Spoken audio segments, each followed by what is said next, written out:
Hey, I'm Duke on Twitch. If you want to support the channel and greensunzenith.com, you can find my Patreon, merch store, and singles store, where you can buy singles through TCG Player or Card Hoarder in the video description. If you want to get in contact, you can also find all that info in the description below for things like donation deck lists or just wanting to reach out. Alright, let's get right into it.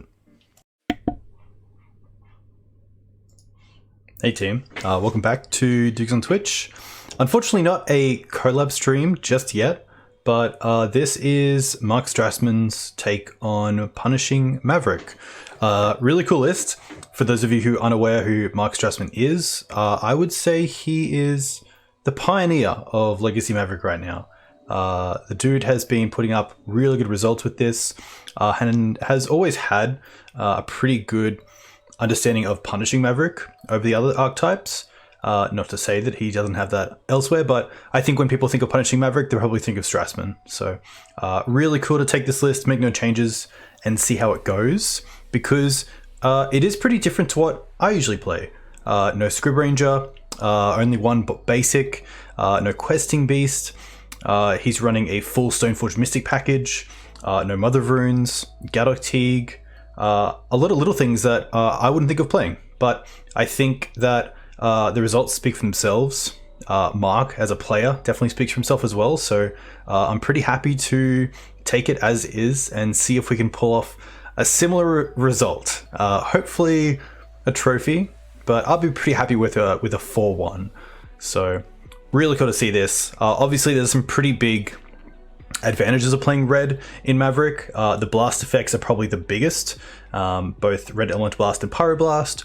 And you also get access to Punishing Fire, which some might argue that it isn't as good as it is positioned, right? That it isn't as good as it was positioned in past years, but I still think Punishing Fire and Grove is a really nice combo to have, especially in a deck where you can get to 5 mana, including a Grove, pretty easily. So you can start double Punishing Fire in a turn, which is nice. Saga fits in pretty well. It allows us to go and grab things like Shadow Spear, Pirate Spellbomb, and Soul Guide Lantern. So Graveyard Hate, Creature Hate, or Planeswalker Hate. And Shadow Spear, just a nice one to get through anything from maybe a True Name Nemesis to just changing up the clock against Delver. Yeah, a few different things. Shadow Spear also has the text for 1 mana. Permanents your opponent's control lose hexproof and indestructibility, which is really good against opposing Kaldras. It's also quite nice against a opposing Marit Lage. If you have your own, you can of course block it and then kill it, which is pretty good. And then another card we're playing is Lion Slash, which I'm pretty keen to see. This deck does of course run Scavenging Ooze and Endurance and Soul Guide to interact with the graveyard, but Mark said that his testing went really well with Lion Slash and really enjoyed it. So pretty keen to see that as another copy of sort of the Stoneforge Mystic package. And running a pretty full suite as well, running both Batterskull and Kaldra. Kaldra in this deck, I think, as Strassman has said himself, can get stuck in your hand a little bit without Stoneforge Mystic, but running the full 4 copies is a great way to kind of mitigate that. This version, because it's running Grove in the Sagas and is a little bit more heavy on non-creature spells, isn't running Cradle, so you don't have like another kind of easy way to get Kaldra into play, but yeah, this should be really fun. And hopefully it does well. Hey Elo, you're welcome. Hope you're all doing well.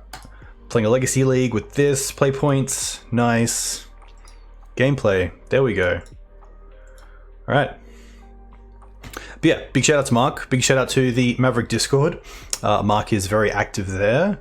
But yeah, just a really good guy in the community. So awesome to see that he's getting some really good results with a deck that he's definitely put a lot of time into as well. Whew. Done.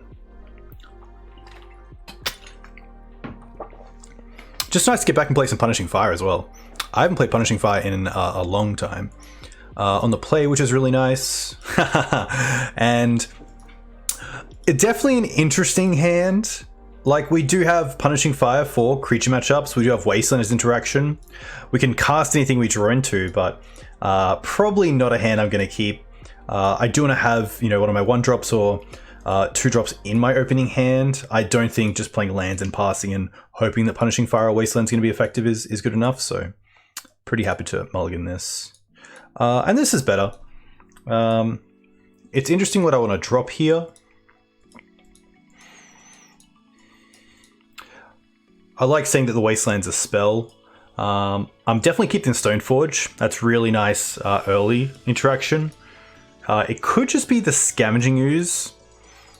I think Stoneforge and Knight together are quite powerful as well to make sure I have 2 threats. And Scavenging Ooze might just be a little bit lackluster. So I'm going to keep this and put back the Scavenging Ooze.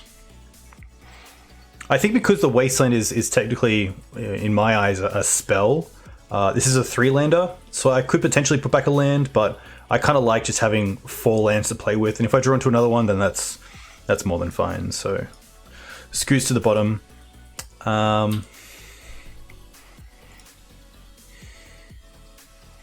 Now it gets a little bit interesting in how I want to play my lands out. I could play out the Windswept Heath, which is what I'm probably going to do.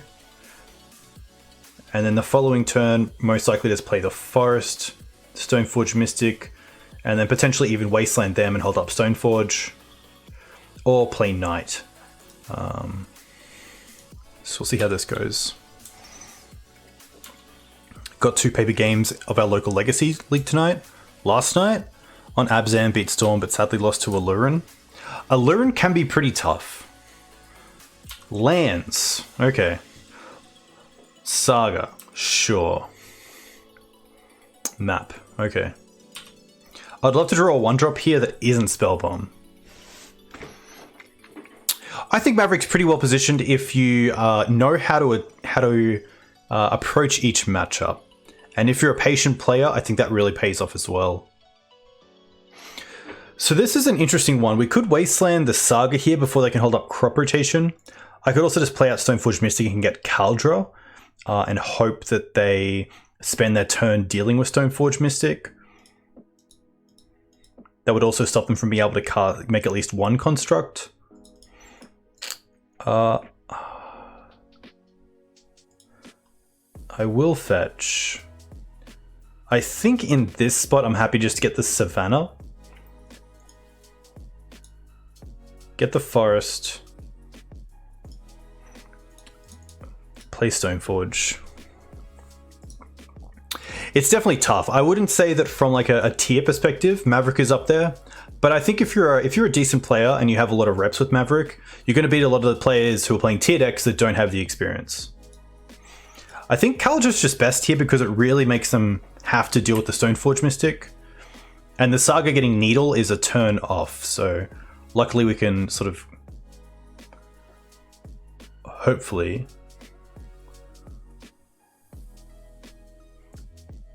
get there. Ooh, Field's pretty good. But now we have Wasteland. Okay. Well, now it's just going to be Caracas. Winding Way. Okay, this is going to be the Turbo Field deck, which is pretty cool. So this deck plays Mana Bond and really looks just turbo into Field of Ruin. Winding Way is a sorcery where you can choose, in this case, land, reveal the top 4 cards, put all cards of the chosen type into your hand, and the rest into your graveyard. So they revealed Beseiju Who Cares, Windswept Heath, and then Winding Way Mana Bond. Okay. So they have 2 explorations out, so they can drop 3 lands next turn, which does turn on the field, which is pretty busted. 1, 2, 3, 4, 5, 6, 7. And this is up to 7, but I think here the play is just to get this this Kaldra into play. These builds don't usually play Marit Lage either, they just go all in on field, so I don't have to worry about keeping the Caracas alive.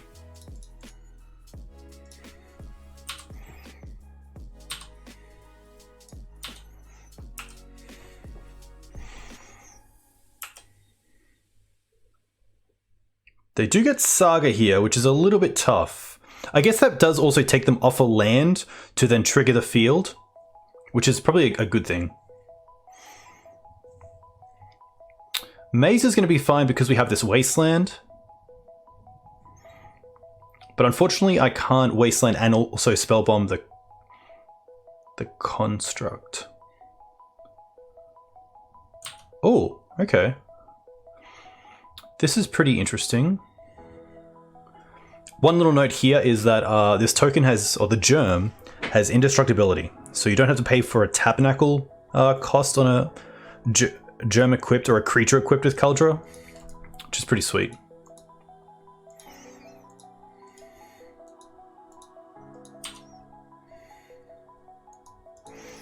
Ooze.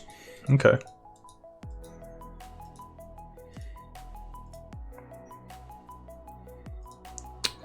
Now this is pretty interesting. Our plays are play Wasteland and play Scavenging Ooze, Wasteland Maze, and get in, which doesn't accomplish too much because of the construct coming back as potentially a 5/5. They make a construct, makes it a 3/3, and then +1/+1 is a 4/4.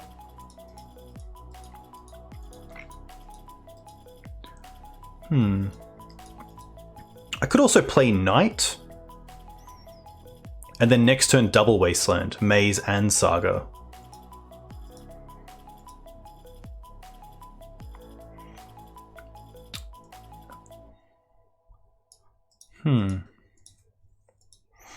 Tough one for sure. I think getting in the Knight is pretty strong. I can see if they use the Maze. Actually, I'm not even... Yeah, I'll attack. There's a world where they don't even maze it. Okay. Does give me a little bit of information about how they want to play this game out. Because it would essentially be 1 damage if they attacked back. In that case, I'm going to fetch to make this make the Knight a 5/5. Get another... I'll get a Teeg this time. Because then we have the red for the spell bomb if it's needed.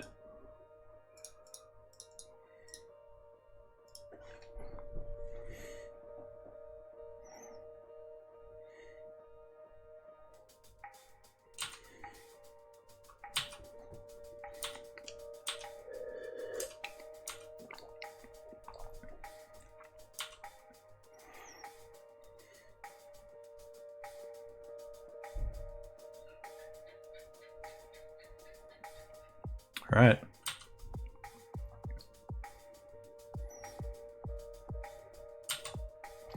They're going to try to draw into another land. 2, 4, 6.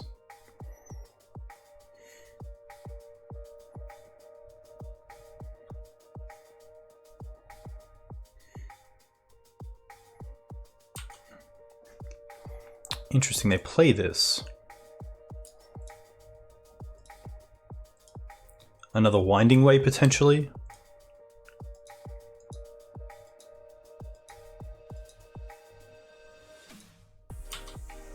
No. Interesting.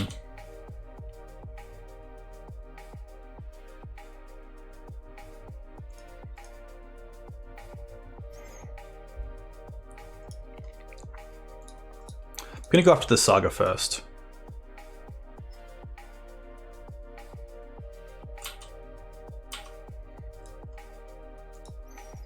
Okay.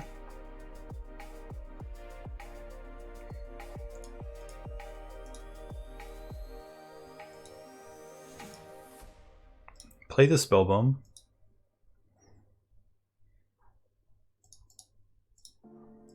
Play ooze.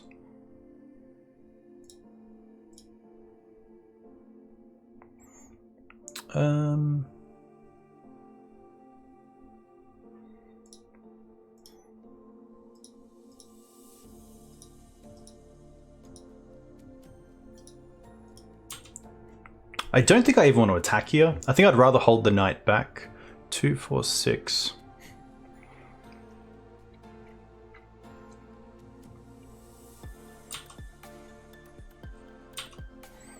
Yeah, I think this is actually okay.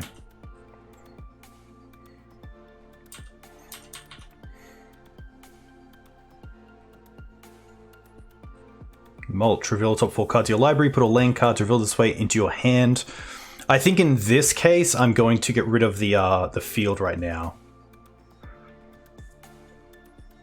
I'm also going to get rid of the Taiga because it can get wastelanded, and I can just find a red source if I need it off this Windswept Heath.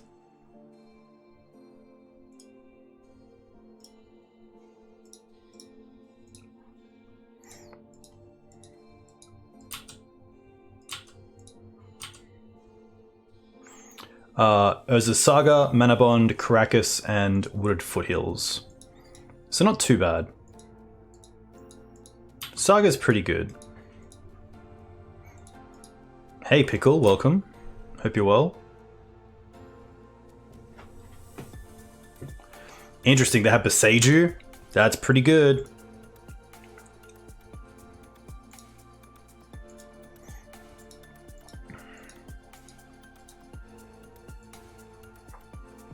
There are currently no creatures in the bin.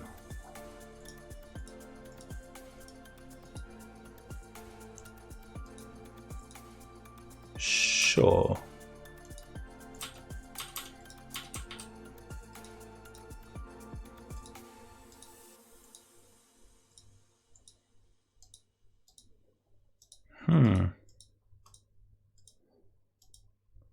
I don't mind trading the Stoneforge here with the Construct by dealing it 2 damage as well. That also puts a creature into the bin for the Ooze, which is nice.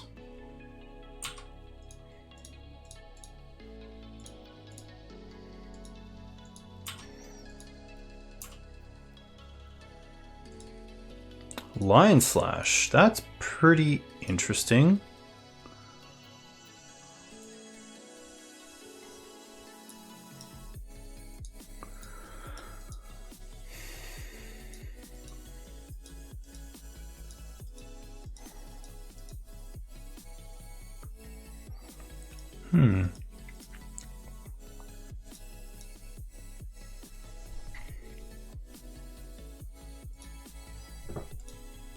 I think again I'm just going to hold up this knight. I could actually attack and see if they use the maze or not. Because if it gets untapped I don't really mind. I kind of want to have it back. They're going to let it go. No. Okay.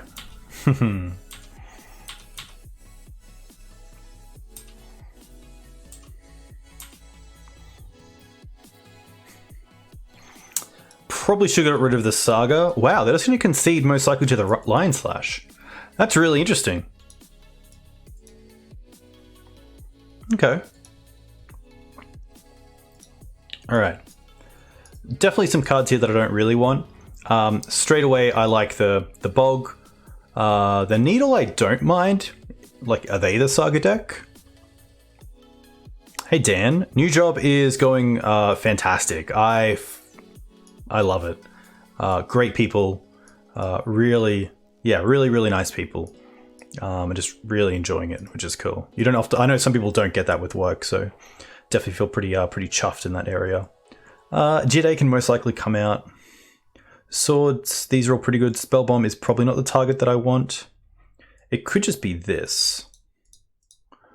I don't mind this. I think our Saga plan is still pretty good. We have ways to deal with theirs, with like Force of Vigor or Night of Autumn. I might bring in the Needle as just a switch up for the Spell Bomb. There might be things that I want to name, like Pick the Needle is kind of a clean answer to Mazavith, which is quite nice. It could be Batterskull, but I do like having just big threats in play.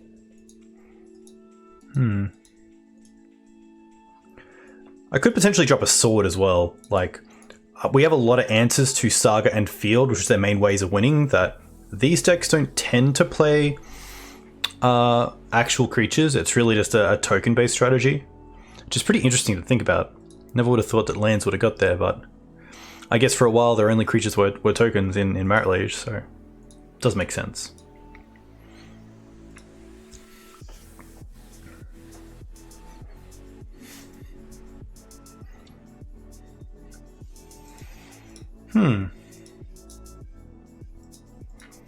Definitely an interesting hand, but against this sort of deck that's quite explosive, I don't think I want it. I think I'd rather have a hand with at least maybe like a Force of Vigor or like a turn 1 Mana Accelerant on the draw.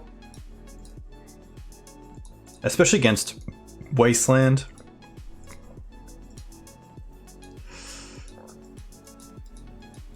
Okay. I'm gonna bottom a Grove here. Hey, D5, good morning. I think Grove is what I don't mind having the Bojuka Bog at sorcery speed. Hey, Kvel, welcome.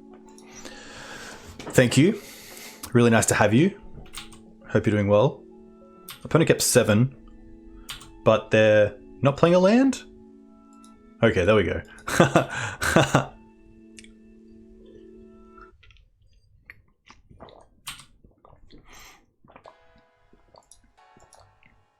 This is where Force Vigor can be really strong. They have 5 cards in hand, and now they have 6 cards in play. Yikes.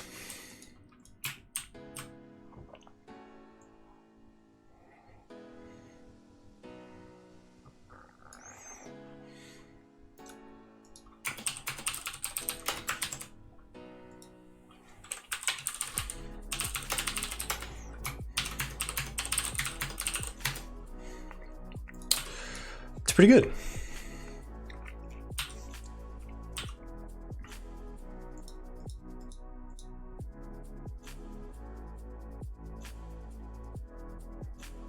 Hey Samir, welcome.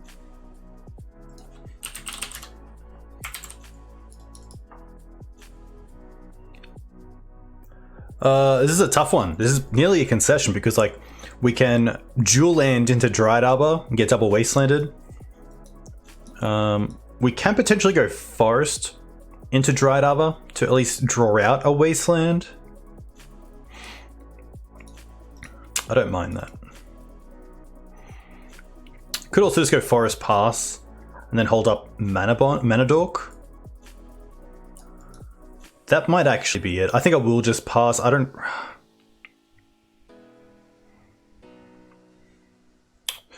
Definitely an interesting one because I kind of want to bait out one wasteland on the Dryad Arbor so that maybe we can bait out another on a duel and then play the Saga with Knight. So we can go like Forest, Dryad Arbor, Wasteland, dual land Green Suns for a creature like a Noble Hierarch, Wasteland on duel, untap, play Saga, play Knight. I think that's going to be the line.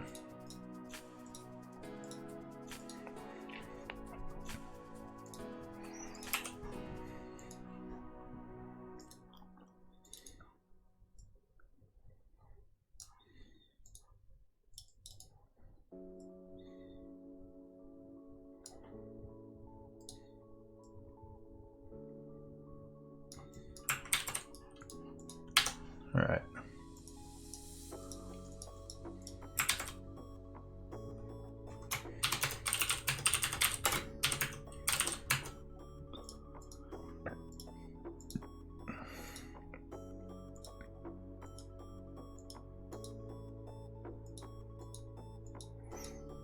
Yeah, pretty crazy. So with this card, they have the construct and the enchantments. They have artifact and enchantment draw 2. Okay. Not what I want, but it does allow us to get out a creature here. Hey Shen, a huge thank you for the sub. Hope you're doing well. Too kind for the support. We're just gonna 6 here.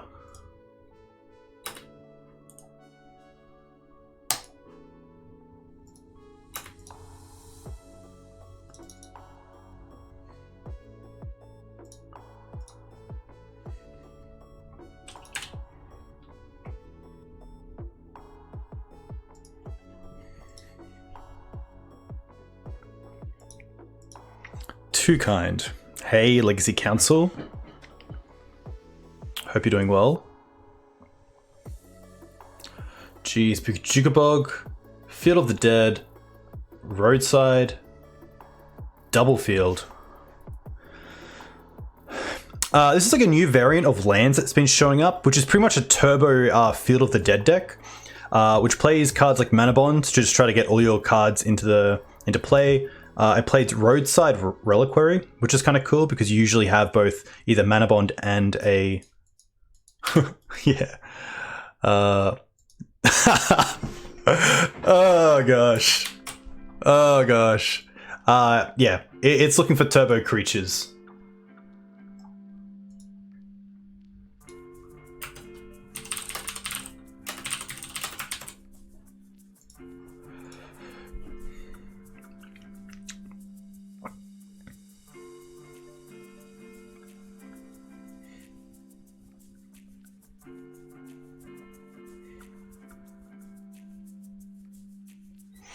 And this is really why you need like a good solid answer to Mana Bond, or else it just goes a little bit too quick.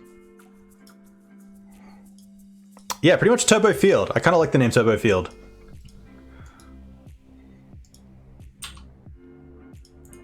All right. I don't think there's anything I changed, to be fair. I think I run it back and just hopefully have like a turn 2 Knight of Autumn or a Force. There's a world where Punishing Fire is better than Swords. Just because it also goes face and it kind of deals with everything outside of a big construct, which I think we have enough answers for. It is way cooler than a 2020. Alex, I'm definitely with you there. It's really cool to see. I mean, like, especially for a deck like Lands, which is one of the oldest decks in Legacy, and to still to see people still toying around with it is really cool. I think this is okay. It's a turn 1 Green Suns for Dried Up, a turn 2 Stoneforge and Wasteland, with a second white source in hand for Stoneforge activation. Hey, thanks, Shen. All the best. I hope you enjoy work. Alright, so we will go for just a Savannah here.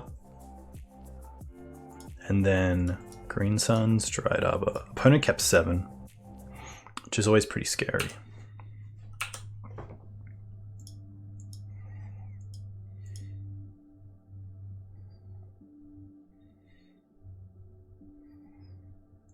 Okay.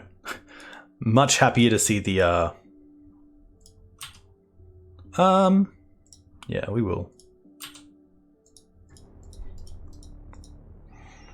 Pretty happy here just to play Wasteland into tab. There's a world where I just play Caracas into Stoneforge, and then upkeep we can just put in the yeah, I actually like that.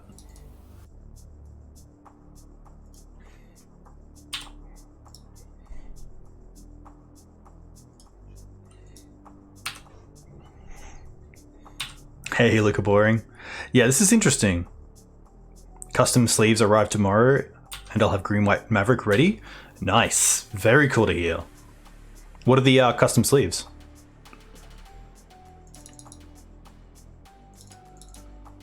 Fetch. If this is a Loam, I'm pretty happy to Endurance in response.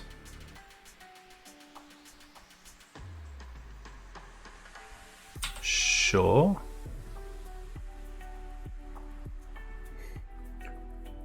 Yeah, I think here I have to just Loam, because, yeah. So the plan here is to Endurance these lands, untap, Tabernacle triggers on the stack, put in Kaldra, and then just not pay for these creatures.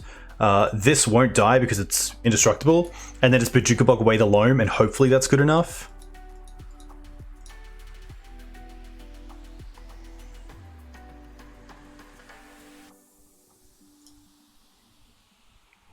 I don't think with Tabernacle in play, I have like the time to play Skoos and eat stuff, because I have to pay for my creatures up. Yeah, that I think this is just best. Pretty tough.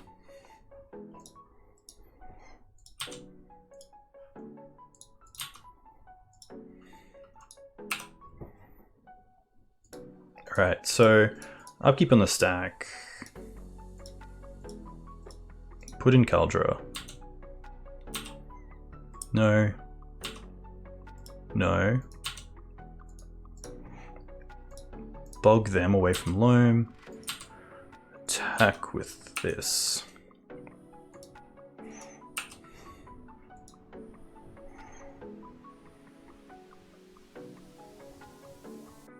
Meekstone? Oh my gosh. Rough. And another loam? Tough.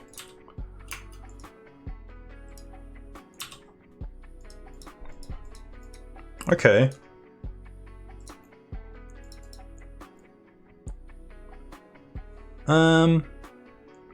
It's gonna be Noble this turn. Wasteland, Tabernacle, End Step.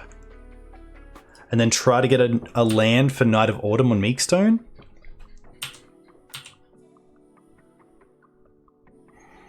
I don't want to Wasteland during their turn until end step so they can't loam back the Tabernacle. Oh, they hit a Beseiju as well. Not too relevant unless they find Shadow Spear.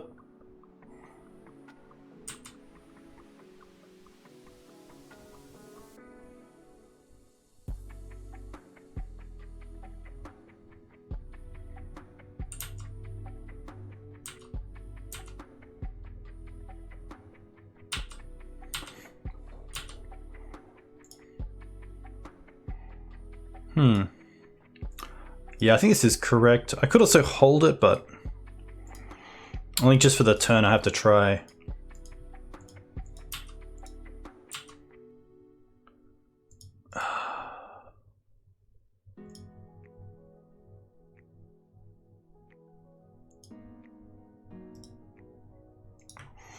Yeah, now this is tough. Because green sunning here for creatures doesn't really do anything. I guess I can try to green suns for another Noble Hierarch. And just try to get in with Exalted. Screws is gone, so I don't have a 2-drop to green suns for.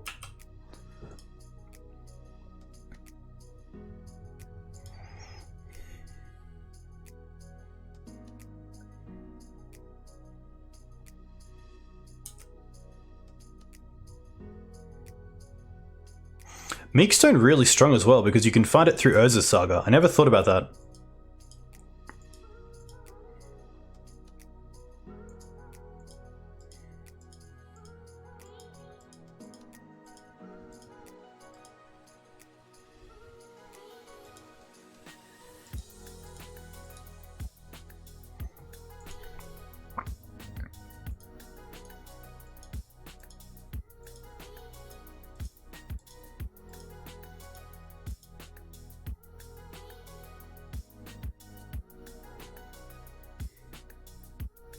I think sadly here, my best top deck is a land, so we can green suns for X equals 3 to find endurance to turn off.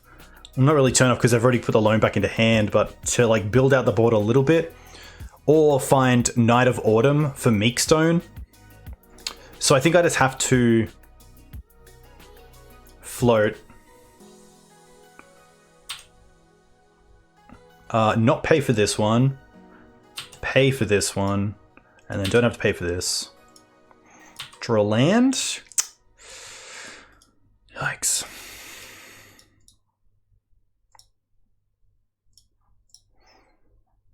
I think this is just going to be Urza's Saga.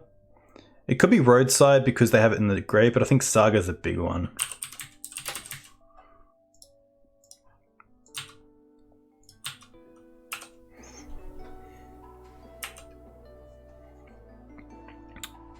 Tough.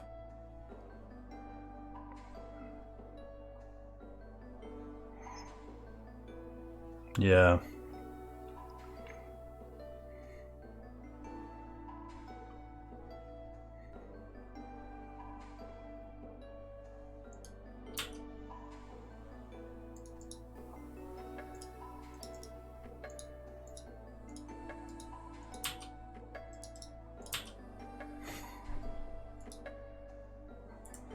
Yeah, unfortunately that's going to be it.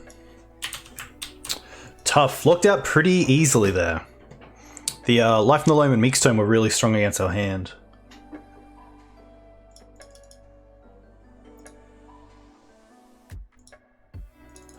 But yeah, that deck is crazy.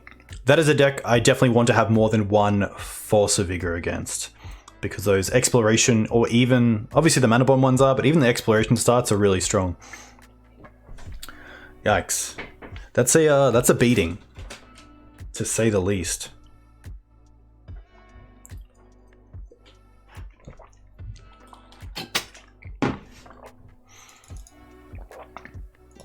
But very cool to see. Again, yeah, very cool to see the innovation.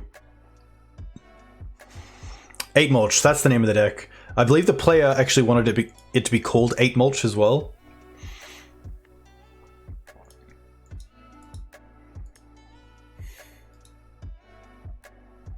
But yeah, definitely a deck where I think, yeah, you want to have multiple answers to the graveyard and to their board in Artifact or Enchantment Hate. Probably a decent matchup for a Maverick deck playing Prismatic Ending.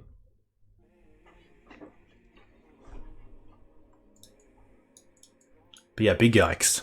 Big yikes.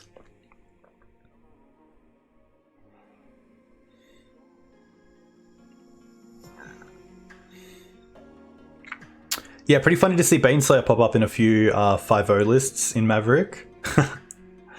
Definitely a cool little period in time. But I don't think we'll be seeing it for too much longer. Alright. Come on, opponents. Here we go. I like this hand. Turn 1, Savannah Green Suns, and then turn 2 we have a few options.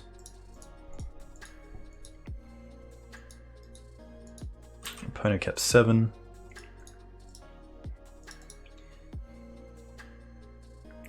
Savannah. Green Suns for Dryad. Pass.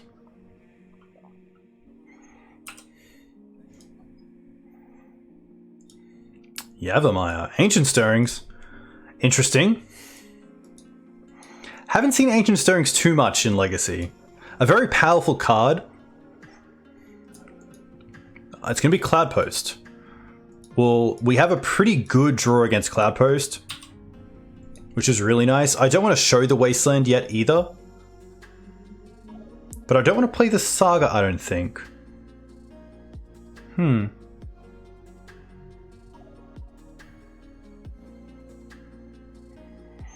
If I play the Saga now and Stoneforge, then next turn we get to put in Kaldra and attack, so we don't make a token just yet. There is a world where I take them off the Yav, because it allows us to play around potentially down the road, like crop rotation in response to us wastelanding again through Night, another Cloudpost. There's a world where I don't even mind just getting... I guess we don't have Needle in the main deck. I like the pressure of Kaldra, but I also don't mind playing out Wasteland, because even if they have a Needle in hand, they're most likely playing it anyway and naming Wasteland.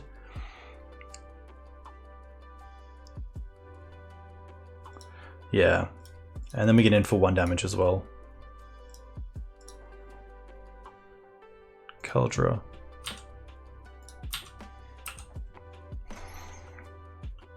Always interesting against post.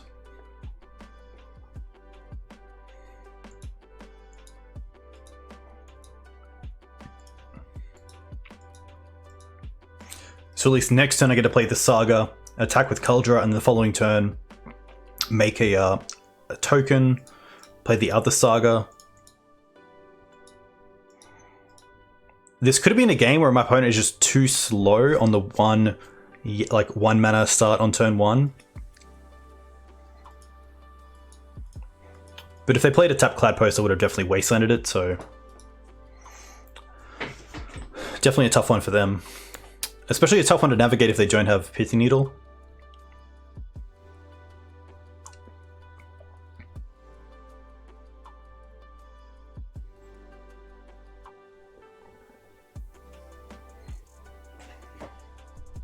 Wow, I didn't expect this. Because now we do get to hit the Cloudpost. So you gotta play Saga.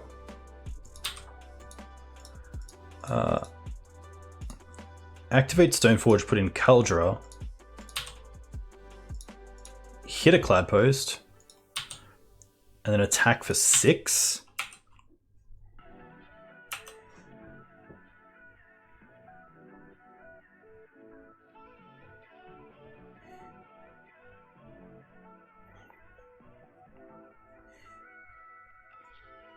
Yeah, I think this is what Caldra really adds to the deck, is just pressure that our opponent can't get through.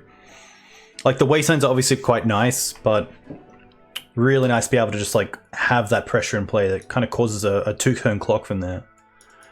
Cloud Post. Cloud Post. Cloud Post. Definitely want answers to Pithing Needle. I don't mind Needle. There's a few things you can name, especially Eye of Ugin. I don't like Oof. I think our Stoneforge Mystic package is just a better beatdown strategy. Teeg can most likely come out. I think stopping our own Green Suns and Force Vigors is pretty poor. And probably just the Punishing Fires.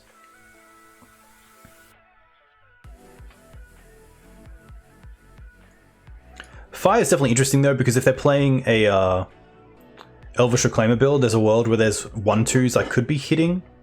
So I could keep one Punishing Fire in. Drop the rest. I think that's pretty good. Nothing too dead, like Skoos isn't great in this matchup, but if they're playing a Green Suns package, usually they are, and usually they're playing Ramanap, so eating their lands isn't too bad.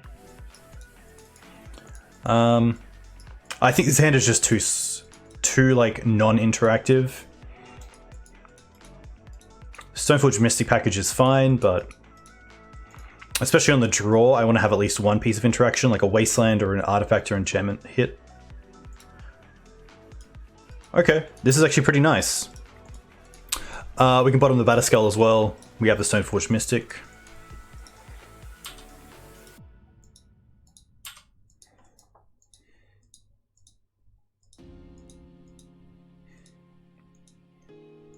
If they find Reclaimer here, that's kind of nice. Map, okay.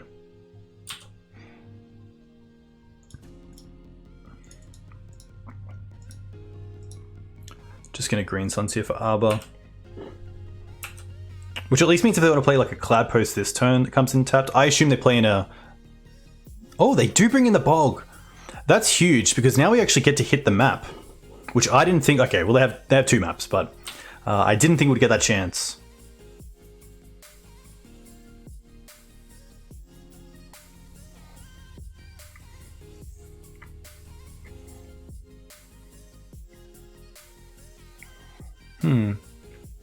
I don't really have to hit a map here until their turn, but if they just hold up both maps, then Knight's pretty ineffective because they can just sack the one that I hit.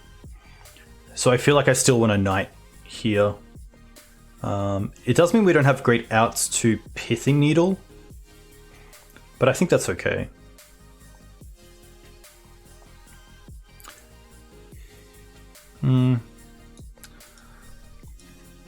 This is actually tough, because if we Knight a map, it's not doing too much. They still have a map next turn to sack and use for their turn anyway. So there is a world just jamming Stoneforge and going on the Stoneforge plan is just better. I think I actually like that. There's a world where if they want to get a Cloud Post, they'll actually main phase map, get Cloud Post and put it into play. So I might even get the chance next turn if I want to hit a map as well.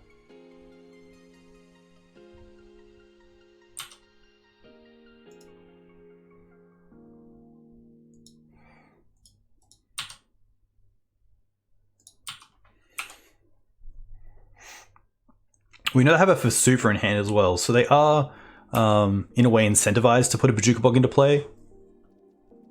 Oh, sorry, a Cloud Post. No Baneslayer going for this for first iteration. And they are going to map Sorcery Speed, so kind of nice. Oh, just green-white Maverick? Nice.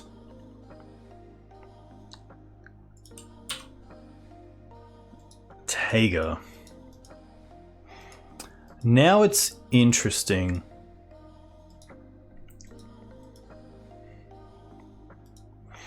This map represents a cloud post, which I think is enough for me to hit and still get in for 3. Let's do some quick maths. We're at 19. If we play knight this turn, we attack for 2, put them down to 17, and then next turn we get to attack with Dried Arbor and Knight, which is 3, plus Cauldron, which is 3, 5, 8. They'll be at 17, so they'll be at 9. And then, okay, so we have a 3-turn clock if we play Knight this turn. If we play Cauldron this turn, we attack for 6, put them down to 13, and then it's 7, 7. So it's still a 3-turn clock. So we can actually go with Knight of Autumn. Get rid of the map. That's if we get to attack with everything as well.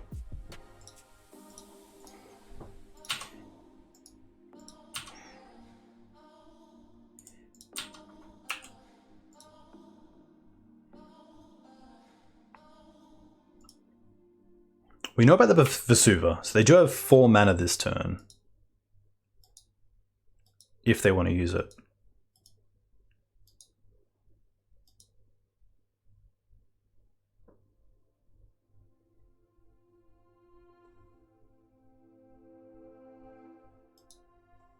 Another map. And they have the Needle. Tough. Needle for Stoneforge definitely changes things, and there is a world where I should be... They still go for Wasteland. Interesting.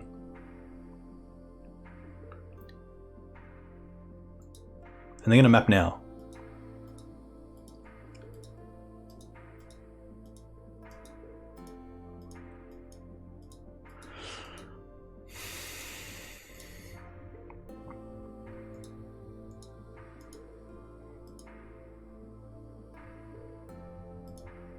I wonder what they get. They could get Glacial Chasm. That would buy them some time. They get another Cloud Post. Okay.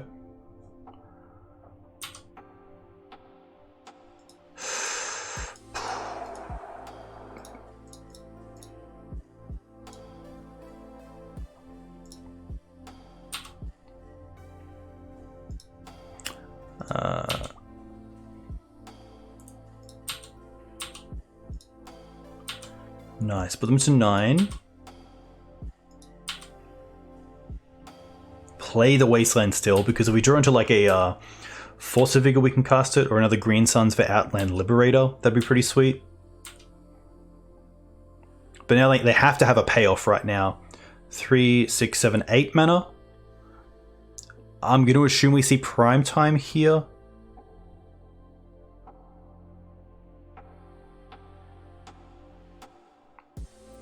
I guess they can also go for Glimmer Posts to gain some life. Probably wouldn't mind seeing Cloud Post and Glimmer Post here as the 2 lands. Or even Glimmer Post Ivugan.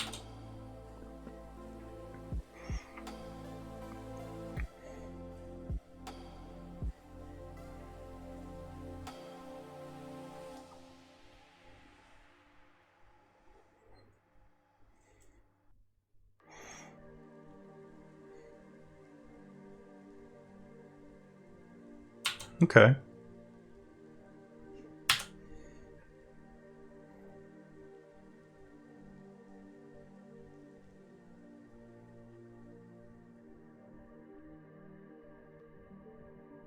There's a world where they get Chasm here as well and get rid of the Pajuka Bog.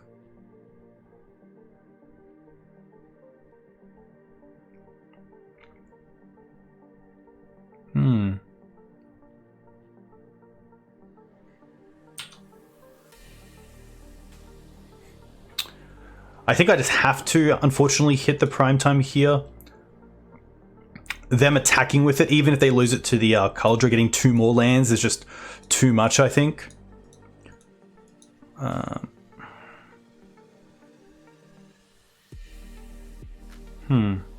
guess we can wait to see if they keep the Chasm or not, because they actually can't attack either. Creatures you control can't attack.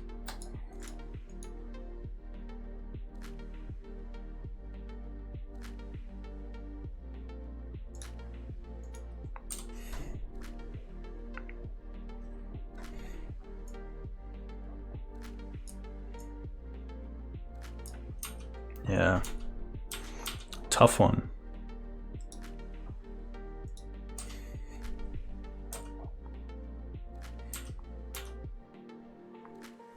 They pay, okay. So they're not attacking just yet, which makes sense. Once.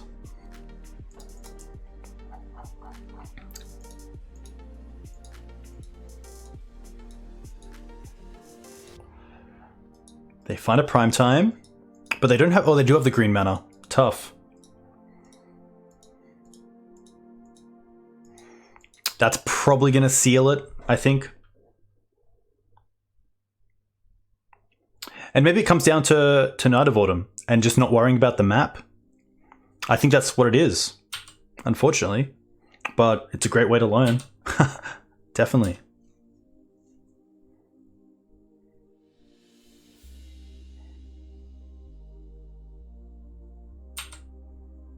Yeah.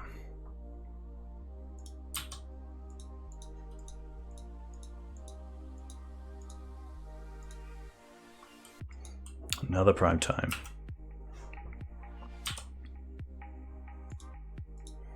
Okay. Well, that's pretty interesting. Because we can take them off green. Does that do anything? Guess we can find out.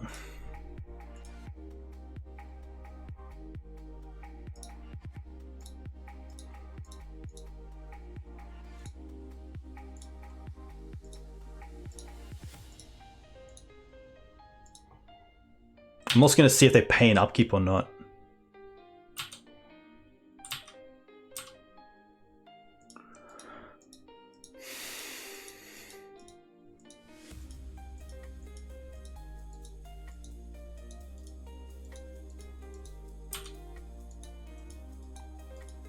I assume they don't. Oh, interesting.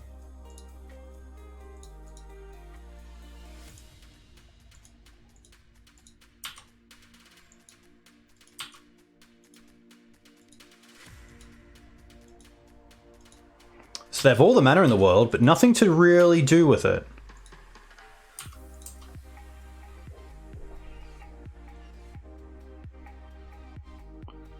Still not going to swords.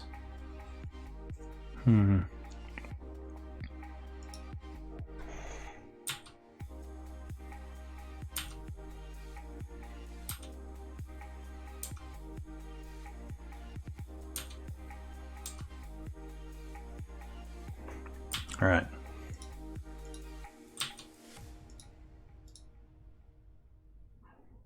And they drew Emrakul. Yikes. Tough. Just gonna run it back. We don't, I guess, seeing the maps, I kind of want to bring in the oof. I think it might just do more than like the ooze, even though it's a little bit rough with our equipment. Once we have it into play, it's pretty good. Like, it's really only the Jide, which still isn't that great, that is like actually stopped by oof. Is even like a world where it's just better to have more like beaters in the deck? Soul Guide's not the worst because it can replace itself, but I think if we can just keep drawing into threats, it's not that bad either.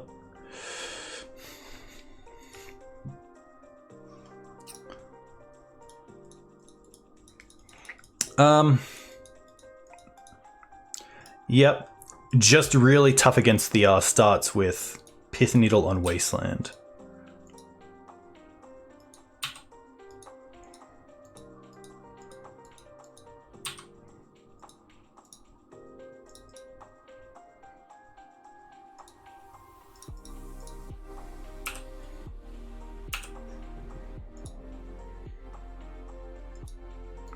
Tapped Cloudpost would be the best play here that I want to see.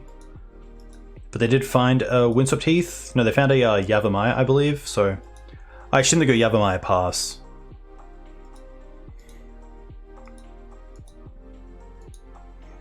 Okay. Needle. Well, I guess we might as well get a Wasteland off now. Play Noble. And attack for 2.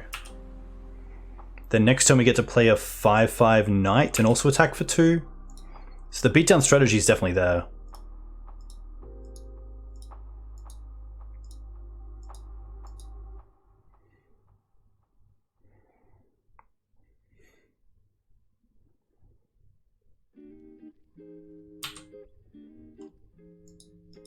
Okay, that's pretty nice as well.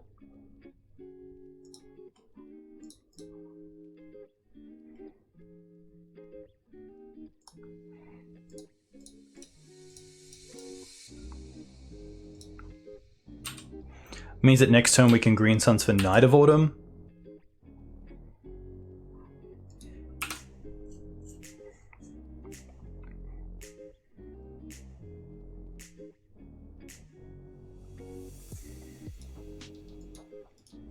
Huh. This is fine. Saga's pretty nice here. Let's go Saga. I'm pretty happy to take them off the Savannah here.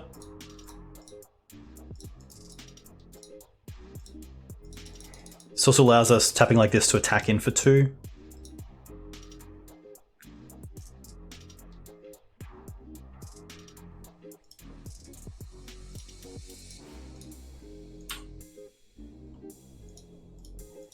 Could also just attack for 7 here, but I think seeing they played this targeting the green source, they don't have one in hand.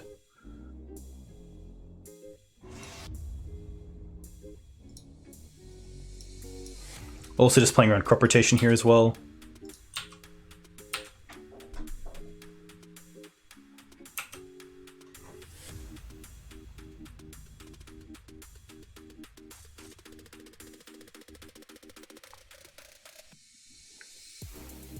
I mean, the Knight's a 2-turn clock unless they have Bajuka Bog.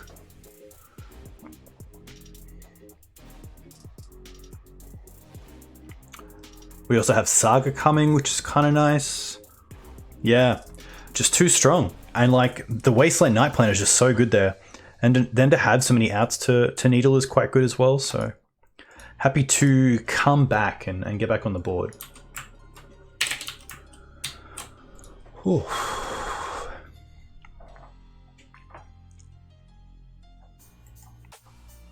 But yeah, Kevlish, this deck looks sweet. I really like it. I like that you're playing around with Lion Slash, or Lion Sash, sorry. I like the Mother of Runes build with Stoneforge Mystic as well, because then you can protect it to find threats like Kaldra and make sure they're coming into play. 22 lands is a little bit risky, but you are playing the 3 once upon a time, so I'm actually going to take that back and say that's more than fine. Force, Prelate's really strong, especially against like on 3. It's quite good these days, like hitting Narset, Teferi, Days Undoing, Doomsday, Show and Tell. A lot of good sort of blockouts on 3, which is pretty sweet. A card that never saw as much play as I thought it would in Maverick. Obviously you can't find it with something like Recruiter, but still think the power level is there, that it's a pretty exceptional card.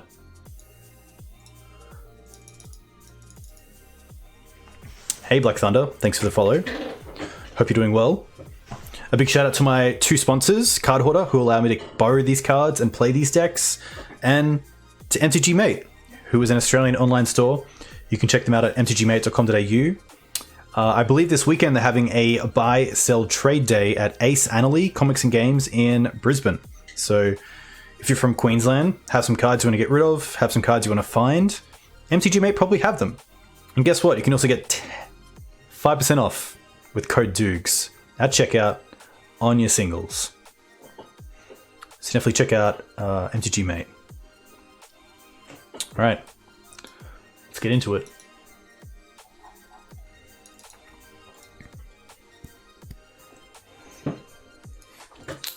On the play, which is sweet, and a pretty good start. Pretty happy to keep this. Probably just going to go Savannah into Noble here. Save the bird. If it is something like Delver, the bird has a bit more resource, so I'd like to keep it in hand. Could be like a late game blocker to give me that extra turn.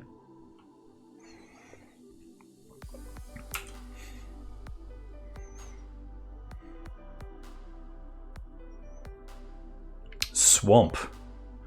Innocent Blood. Okay.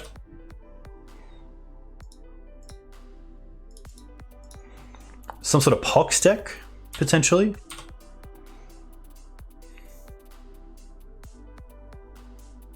Inquisition, sure.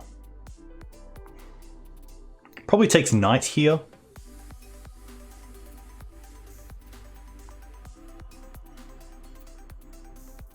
I think this is going to be Pox. One question I have. Lion Slash. Oh, they take it. Yeah. Reconfigure allows you to, like, make it a creature. Does that mean you can kind of play around Edict effects by also just, like, keeping up 2 mana to reconfigure it in your turn to make it a creature again? Is that how it works? Or do you need 4 mana?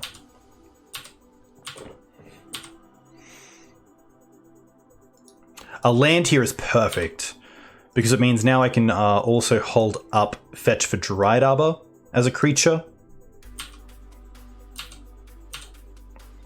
Punishing Fire is a great card to discard because we can get it back with Grove of the Bone Willows. A few cool things happening here.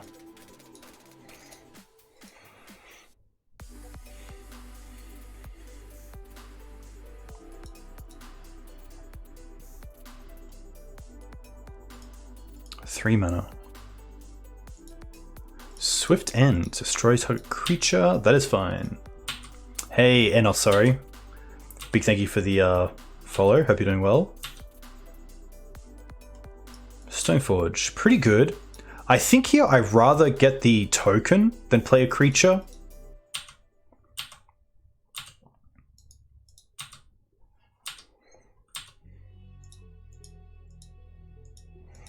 Thankfully, although decks are probably playing Sudden Edict, I believe I can get some value out of it. But I can tap the bird in response because making mana doesn't use the stack, so it doesn't really matter if they have. Reconfigure his sorcery speed? Okay. Yikes. Lily is pretty good there.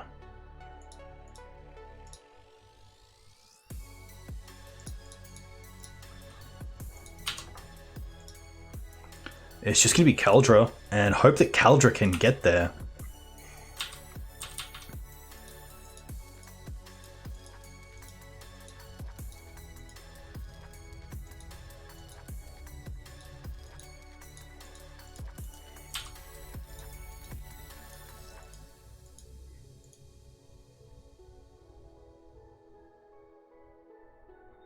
Four mana. What's 4 mana out of Pox? Jeez.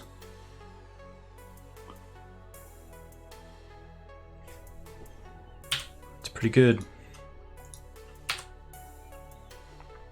We lose the bird. Tough.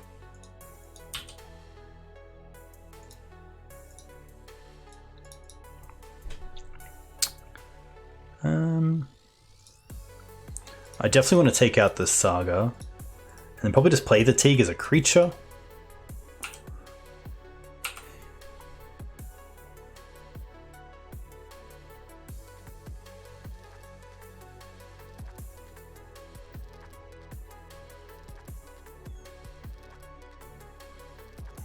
Yeah, Lily's going to be really hard to beat. Hey, the real GYBA, thanks for the raid. A huge thank you. What are you playing? Or what did you just play? And how did you go? Okay. So start.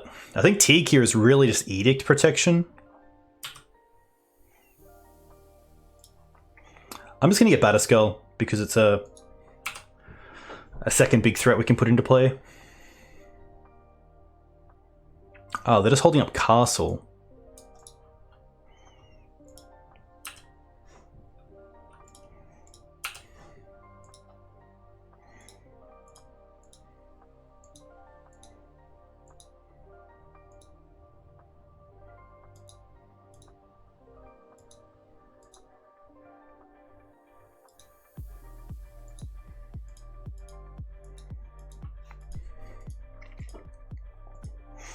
Guess we discard the Punishing Fire.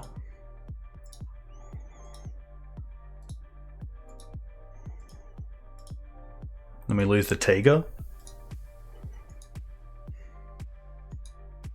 He's playing Vintage Cube? Nice. Jeez.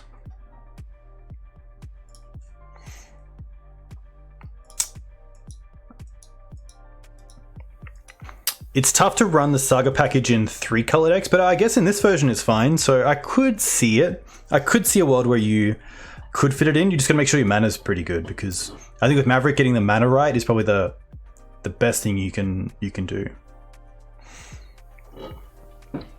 Hey, thanks man. All the best with the tattoo. That's sick. Let me know what you end up getting. Like Needle seems okay. Teeg seems... It did stop some stuff. Not great.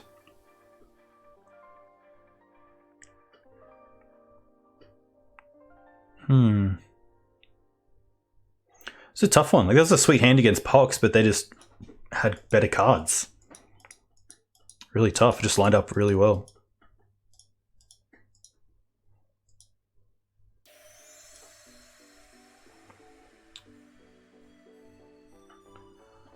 There is a world where the Stoneforge Mystic packages isn't good enough because of how many ways they have to get rid of things, but...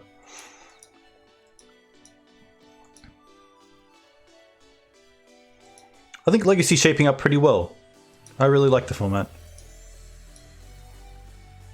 Could be Soul Guide. Soul Guide draws a card though, which is quite good.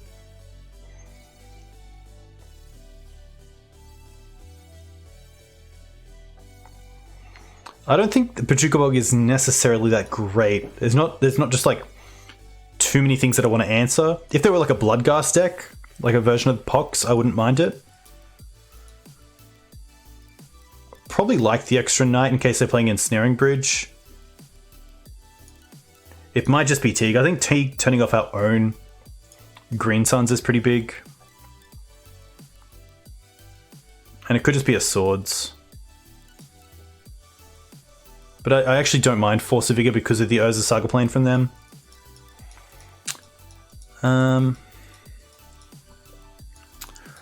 I think this is a trap hand because Stoneforge is just so open to anything. At least a turn 1 Mana Dork is both mana and also like a Innocent Blood kind of target. Alright. Probably keeping and bottoming Jitte.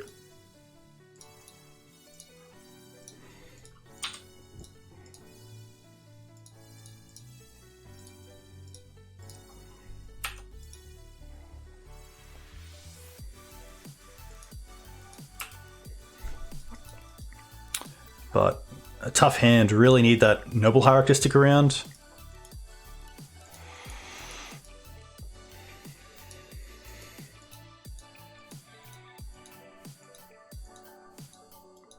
I could see them taking the Ramanap because it can get value down the line. Yeah. Knight's mostly just a 1-for-1.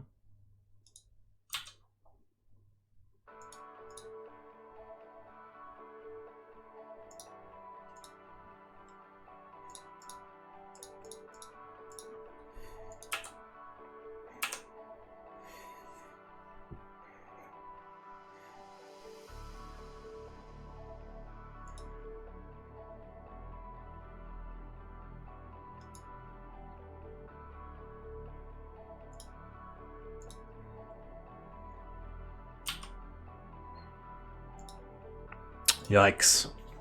Pretty tough draw, because we don't actually get a forest or...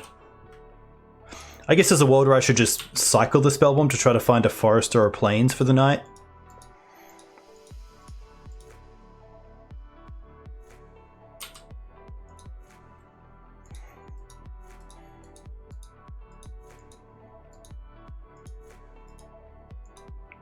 That way I can fetch for like Dried Arbor, potentially.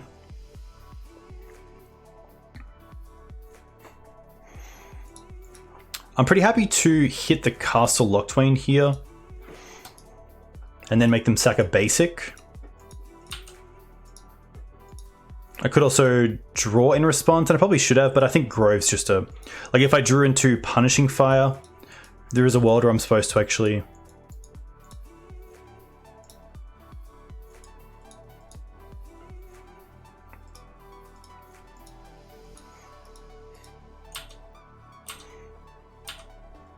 draw a card there in response instead of doing it now, because if we draw...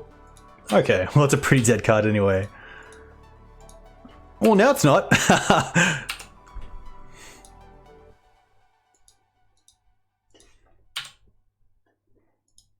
Okay. I'm also just going to get... Oh, did we take out today? I might just get Lion Slash here. Yeah. Because at least if the Stoneforge dies, I just have a creature I can play.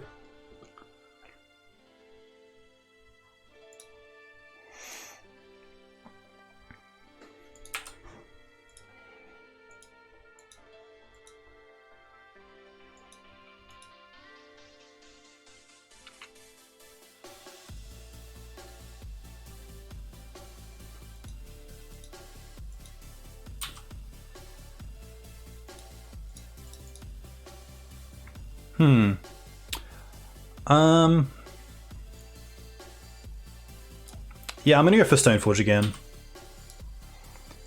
And just go for Jitte.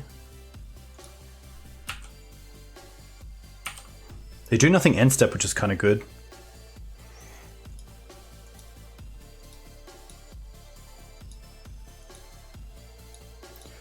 Jeez. All right.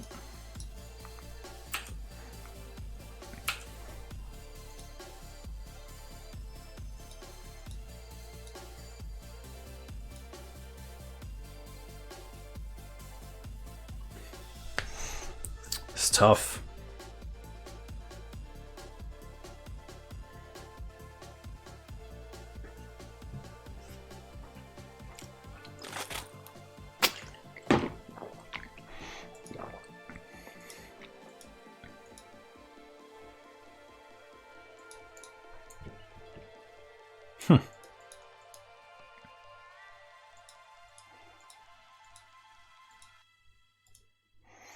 Okay. It's pretty nice.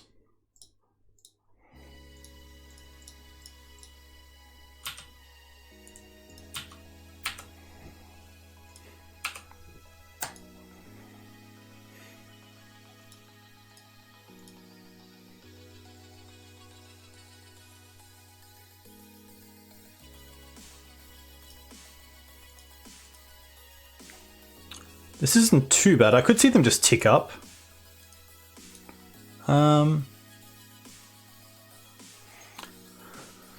I think it's going to be the Dryad Arbor here. It's just open to Wasteland as well, that I'd hate to lose it. Wasteland for us would be great to hit the castle.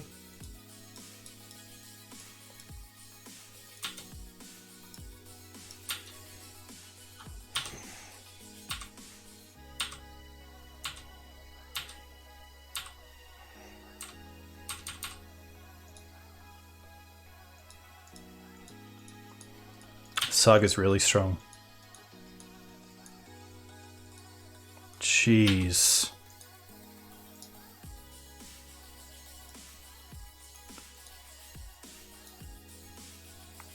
I'm going to keep the Grove because it turns on Green Suns.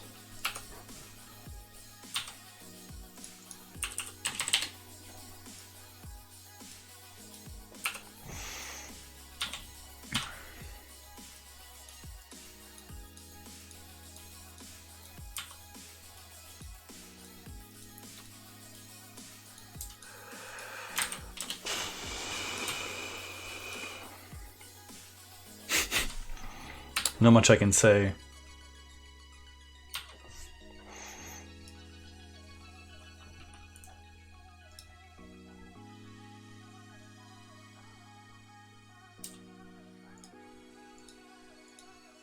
Probably better to draw a card here, because the Jitte just kills it.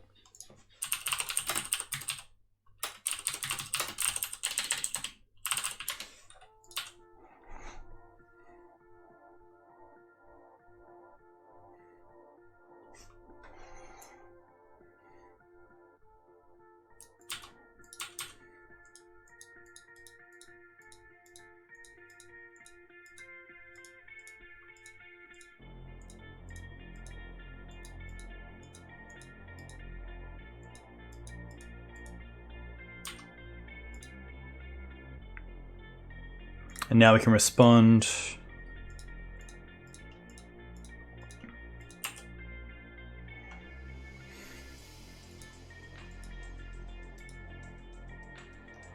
But I sadly think this game is done.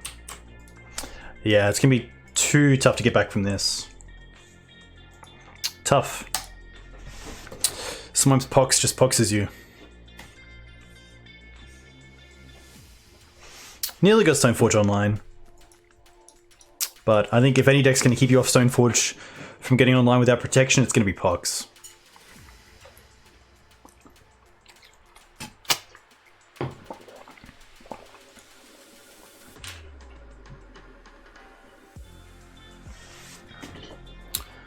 Tough, alright. We have been on the play every game, which is quite nice. I'm not going to keep a one-lander with Triad Arbor. This isn't that great either. I'm going to keep this, probably just bottom the Ooze. We have a turn 2 play of Punishing Fire. I think leading with Teeg as well could potentially put my opponent on lands, and therefore not Wasteland, if they're thinking about crop rotation. Basic Island Ponder puts me on like a combo deck. Chose to shuffle, which is good for us. Lion Slash. I don't want to show the Wasteland just yet.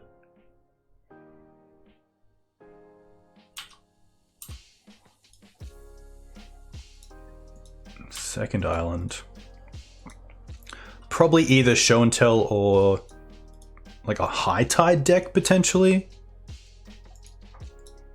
Yeah, High Tide.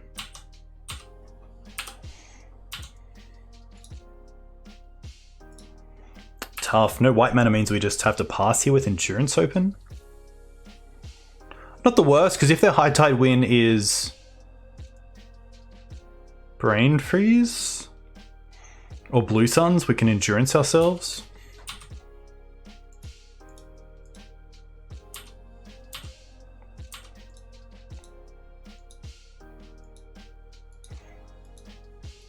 But usually they Time Spiral.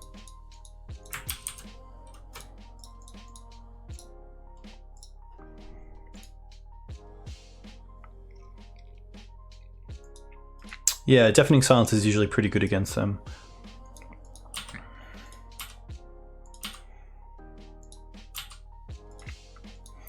Still no white.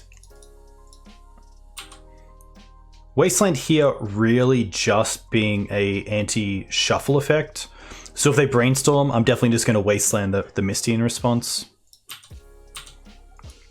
Typically don't have other targets anyway.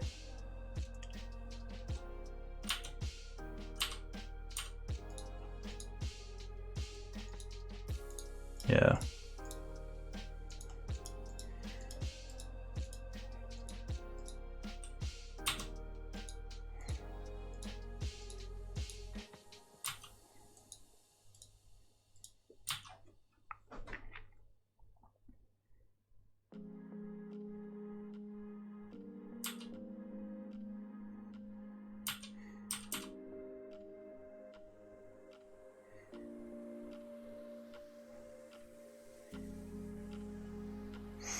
I think maybe against Pox as well. There was a turn where I could have played Lion Sash instead of Pyramid, instead of our Stoneforge, and I should have, because a Lion Sash sticked around, so that I assume if my opponent did the same sort of thing, then the Stoneforge would be the creature sticking around.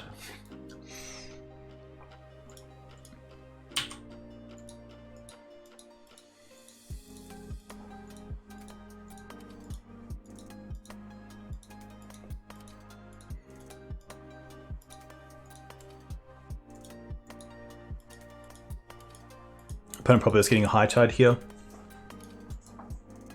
I guess Gaddock Teeg main deck isn't too bad, but we can draw into Green Suns and go for it. Hey Rob, thanks for the follow. Hope you're doing well. They find a Brainstorm. Interesting.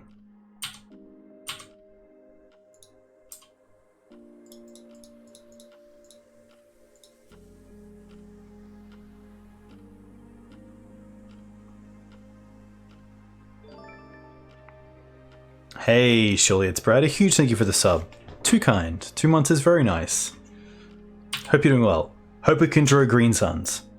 Close. I do just want to make another construct here. Beef up this one. And probably just get Soul Guide Lantern.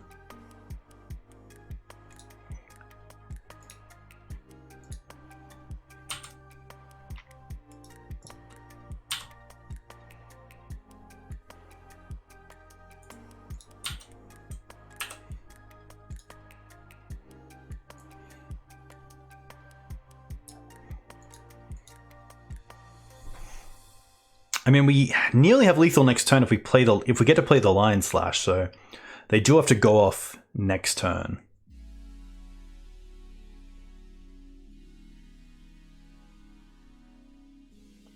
Hey, surely it's Brad. Too kind. Too kind. Same to you, brother. What is this? What are these basics? Come on now. Okay. No high tide just yet.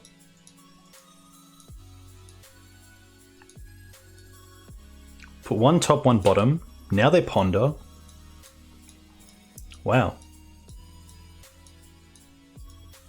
I guess we have Punishing Fire as well, so we do have lethal on board. They chose to not shuffle there, though.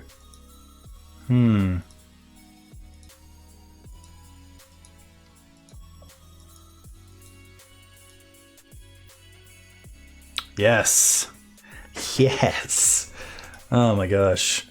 Alright, high tide. Swords out. Punishing Fire out. Definitely want the blasts. Chokes. Don't mind Force of Vigor or Night of Autumn, seeing the Candelabra. Ooze can come out. Ramanap can come out. I think that's just going to be it. It's pretty solid. Needle is interesting as well. It's just a target for Candelabra. It's probably better than Jitte, to be honest. Outrageous basic choices. I wholeheartedly agree. That's why they lost, obviously. Could have put a heart of the cards, and they just didn't. Got to start with your basics.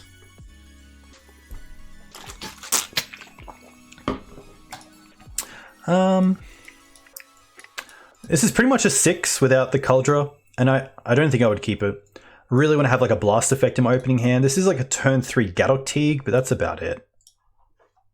Oh, we found a winner.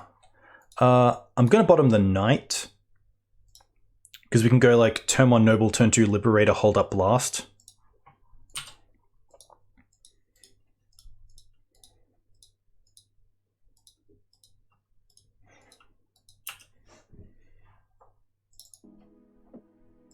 Let's go for Ambient. There we go. If it's not John Haven, it's not a land. Fair play. Fair play. I can respect that.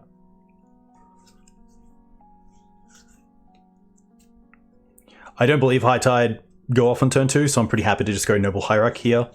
And then hold up Blast from turn 2 onwards. That's pretty interesting. I actually am going to... Yeah, I am going to fetch here for a... Yeah, I'm going to get a Tiger, which means we rely on the Noble for white mana, but typically they're not going to really interact with the Noble Hierarch here, which means we can hold up Double Blast if we want next turn.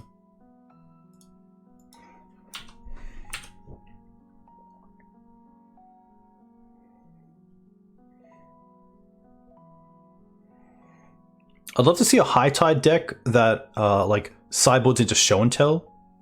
I assume a lot of the hate would be similar though, like Blast Effects, Deafening Silence, but I think your opponent would be ready for like a Grizzlebrand or an Emrakul.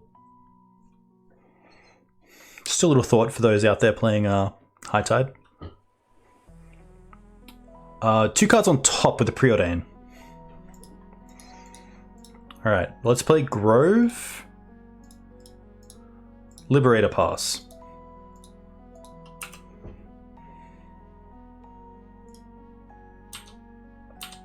Now we got a clock on the field. Shadow Spear is quite nice as well.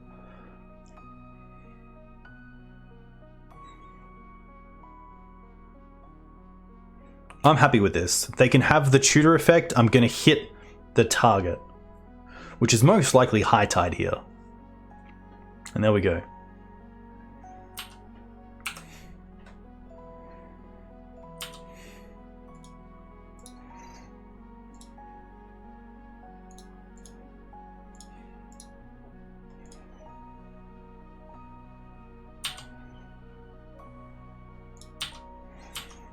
I am also representing endurance here, so possibly my opponent is only thinking of endurance.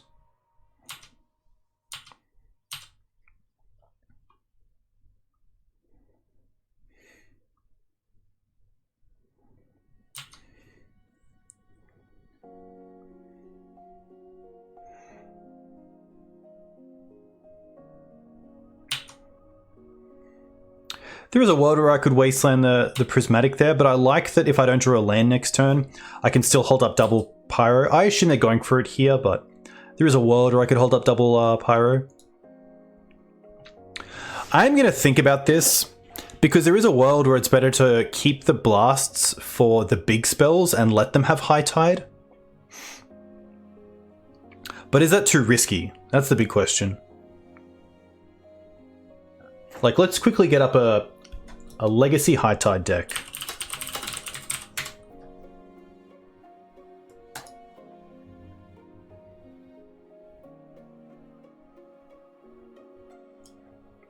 So I would like to respond as a pretty well-known player. So they have cards like Turnabout, which is pretty good to hit. You really want to be hitting the Time Spirals. These. But is that too much? Is it too much and too greedy and risky to wait for the Time Spirals? I think I'd rather take him over High Tide here.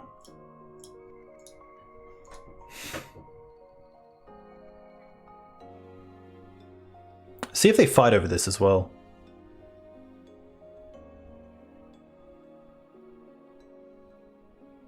They are going to fight over it. Interesting. Meditate. What is meditate? Draw 4 cards, skip your next turn. Interesting. Force resolves. I think that means we hit it again.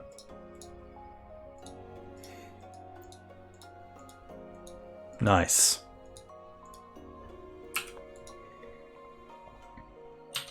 Green Suns? Caracas. Now that's interesting. It means I can play Batterskull this turn if I want.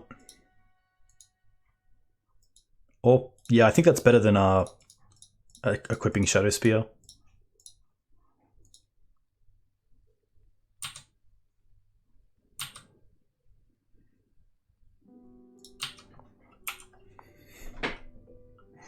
Yeah, we saw Candelabra game 1, so we did bring in some sideboard hate for artifacts. So we currently have a 2-turn clock, which is pretty nice. But I do want to find one piece of interaction. Mainly Green Suns, that's the big card. Oh, they have a High Tide.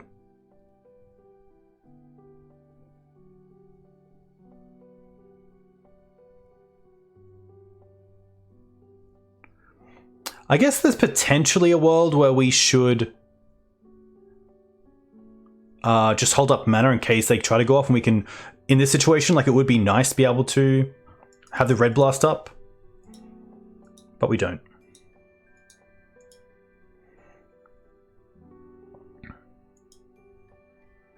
No Candelabras in the other deck, but they usually play the same sort of blue payoff cards.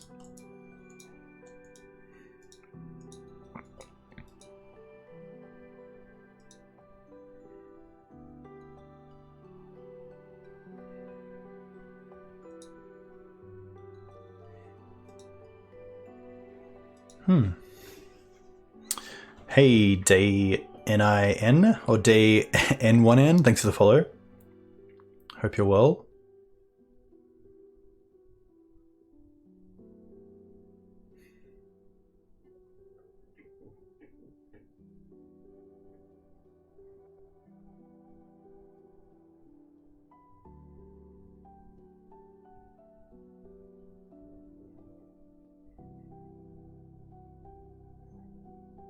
It's a lot of mana.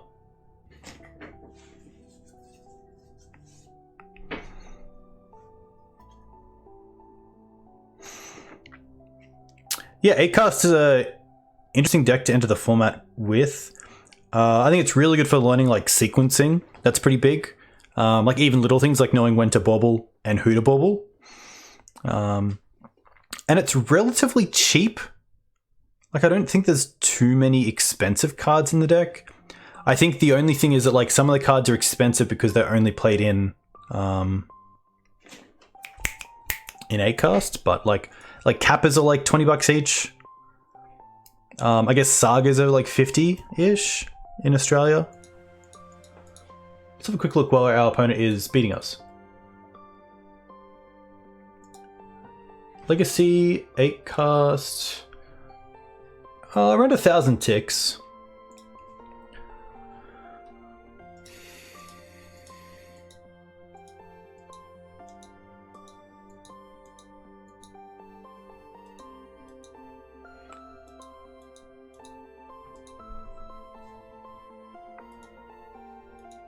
They blue suns themselves, which is pretty cool. Dress Down beats Gaddock Teeg. Yuck, I hate cards like this. Oh, we did find Force of Vigor. It doesn't really matter. But we will stop. Yeah, exactly. I think expensive is like... There's expensive because the card's only used in like that specific deck. Like I would say Time Spiral's actually an expensive card because A, they're only played in high tide, and B, they're like a $150, $200 card. But like I wouldn't say that like Force of Will is a expensive card because like most Legacy players like to play a range of decks, especially blue players. So having the forces means like you have them. It's not Tabernacle expensive. That's very true. But yeah, I think with like cards like Time Spiral, there's a big opportunity cost of like putting that 600 bucks into like a playset of Time Spirals instead of something like Force of Wills, where you then have like the opportunity to, you know, buy your Ponders and Brainstorms and your Bolts and hopefully get there with other cards.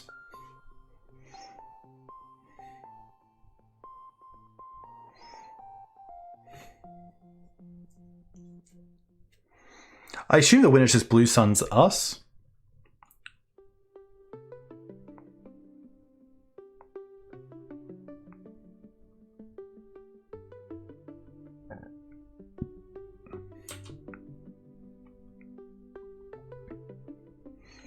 Or Brain Freeze.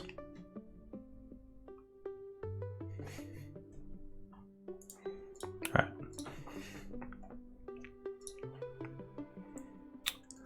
I actually want the Endurances because of Brain Freeze. I think I can skimp on a Wasteland. Probably even 2 Wastelands and go down to... I didn't realize how many lands this deck was playing. 24. After cutting 2. I don't mind the Knights because they're still...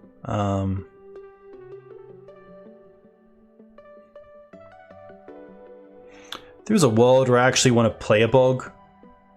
Drop the Caracas because of Time Spiral.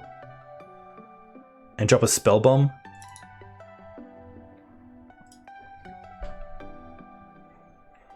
We do have 5 blast effects, which is pretty nice. Pretty happy to keep this.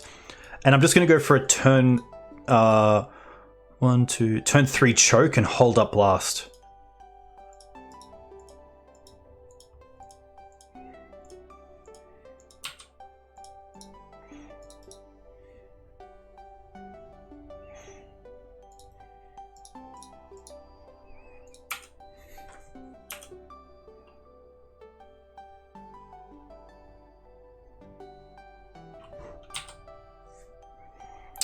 Not really what I want here.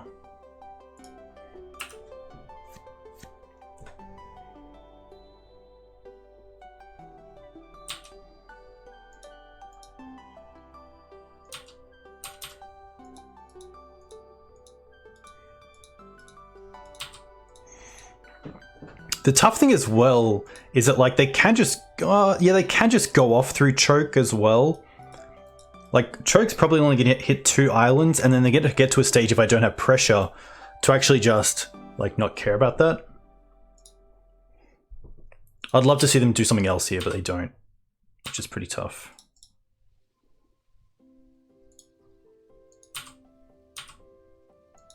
Okay. Now that's pretty interesting. I actually don't mind that. So Saga.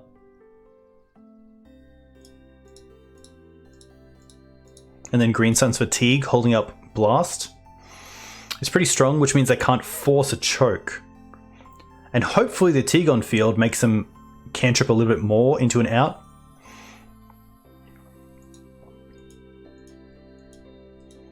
Opponent potentially thinking if they want to respond.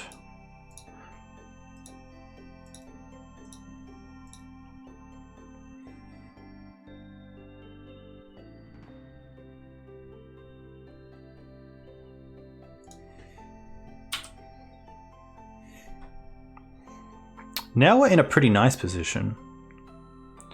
Next turn we do have to make the call if we want to play choke, or just make a Saga token, but I think here we're looking pretty good.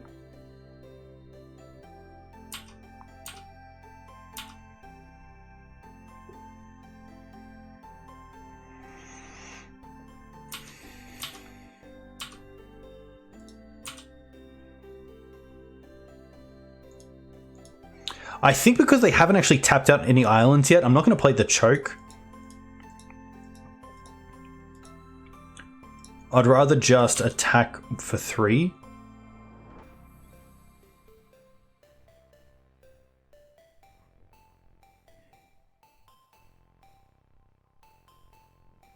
Yeah, because then we can still hold up Blast and also token.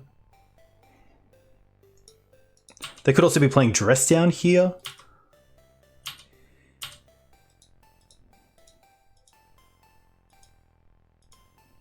Yeah, I think I will Red Blast this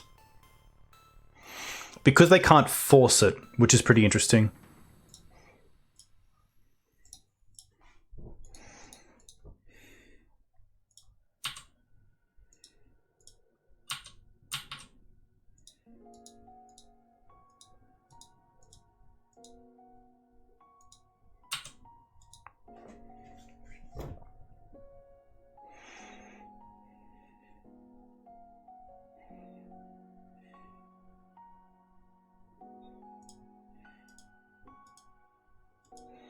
But it's tough. 2 cards on the bottom, so they're definitely digging.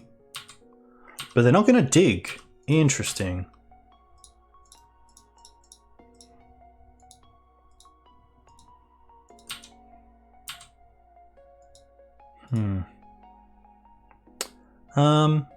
I am going to make a creature here.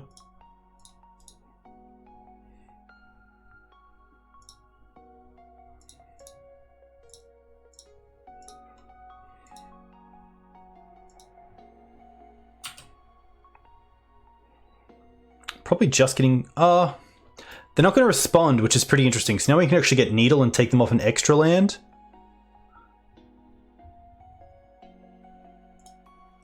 And I think it's just going to be the Misty. It could be Prismatic, but they're probably playing more Misties than Prismatics. Let's have a quick look.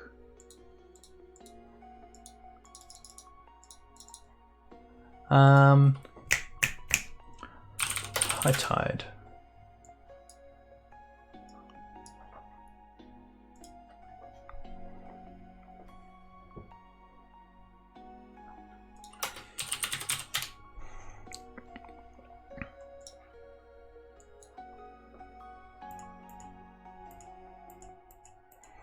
Take these 3 players. 4 Misty.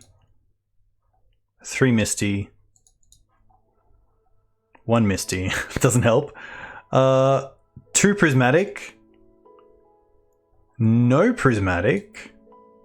No Prismatic. Okay, we're still going to go with Misty.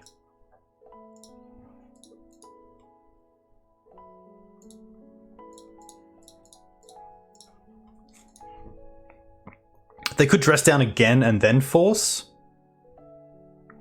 But at least then they're not dress downing in end step to keep it around for their turn.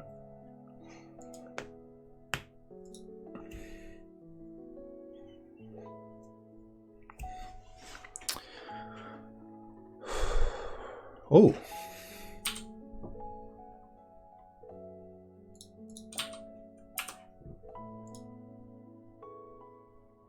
Wonder if they have like Echoing Truth or Chain of Vapor. Oh, they're gonna fetch? That's never a good sign.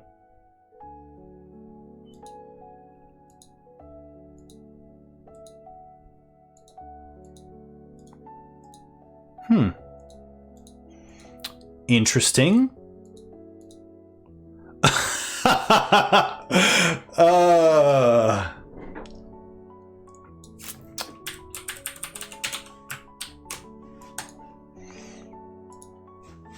Interesting.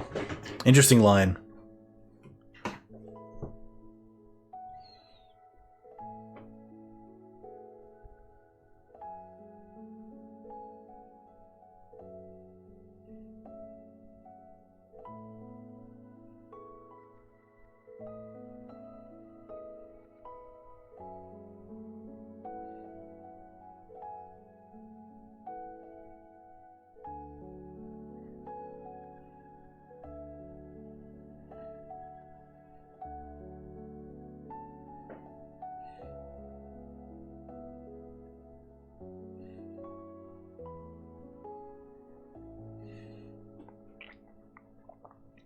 Choke too strong. Choke too strong. Alright, well we can finish 3-2, which would be nice.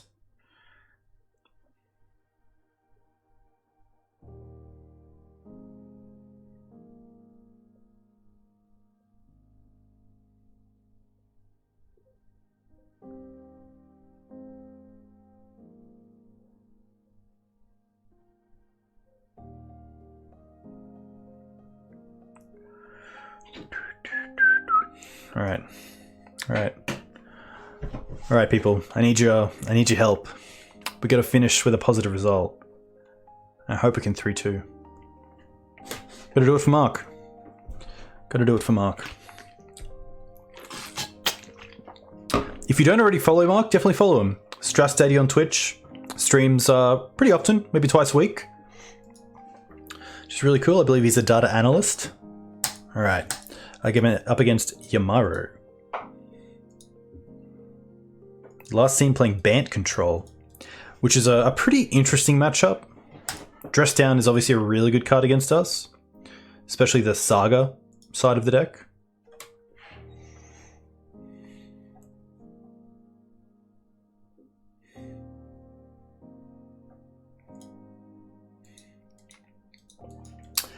No white mana, which is a little bit awkward.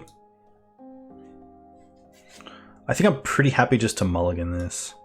I don't think it's really... Yeah, here we go. This is better.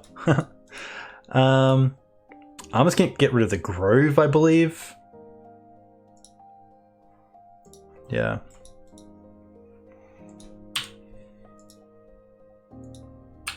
Alright.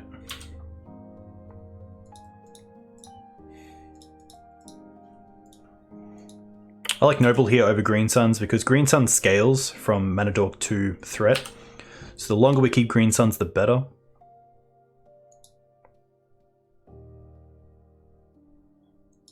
This makes me think they have Prismatic Ending. Okay. I like just playing... This is actually interesting. We can either show them... This game's going to go long, so I don't think we can play this as a green-white shell and then show red game 2 and 3. So I'm just going to play the Grove. I don't want to show the Wasteland just yet.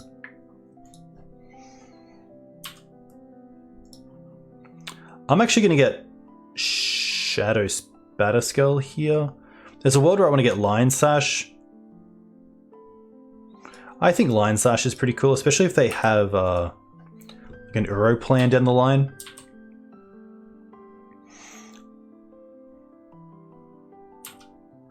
Narset. This is fine. We get to Wasteland and kill Narset next turn.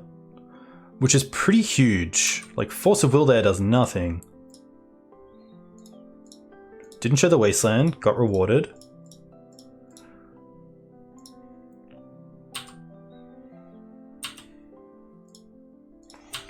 Killing Narset here because I don't want them to get the extra card off it, and I also don't want them to untap and Days Undoing us.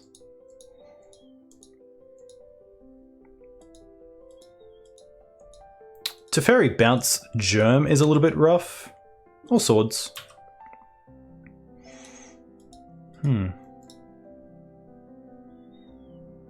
We know they have Force in hand. I think I'm just going to hold up Lion Sash through Stoneforge and not attack.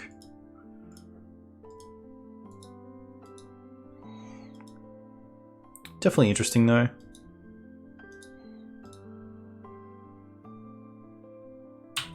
Yeah, I like that.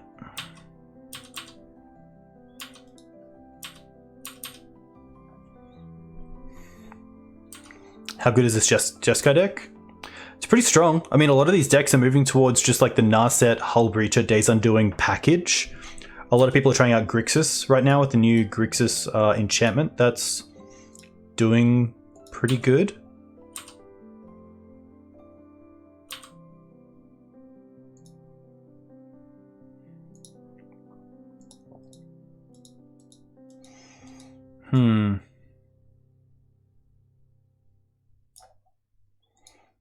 Don't really want to run into a endurance here, so I'm just going to pass with Lion Sash open and Saga open. But yeah, this does look to be just the classic BANT kind of shell.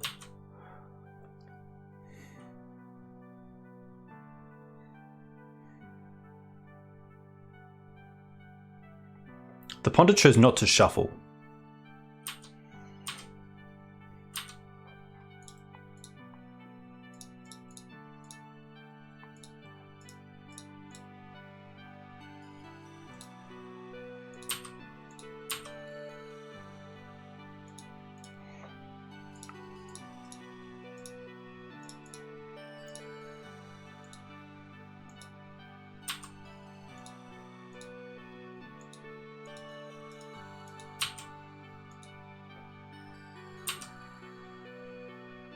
I think Soul Guide here is pretty good. Spellbomb does give me an out to like Hull Breacher into Days Undoing, which is interesting. That might actually be the go.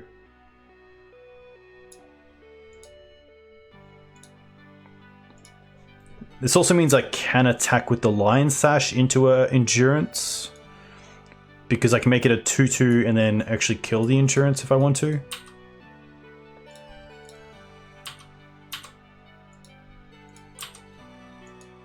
There's a world where I even just don't care about the Stoneforge either and should just attack with it as well.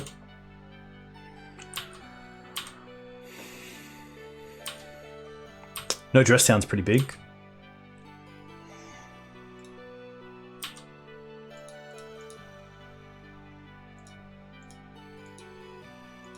They are up to 6 mana, so they could naturally have like Narset into Days? No.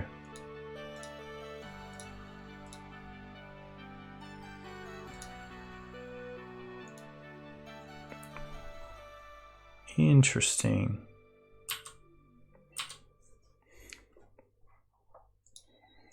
It's pretty good. I think I just want to attack first.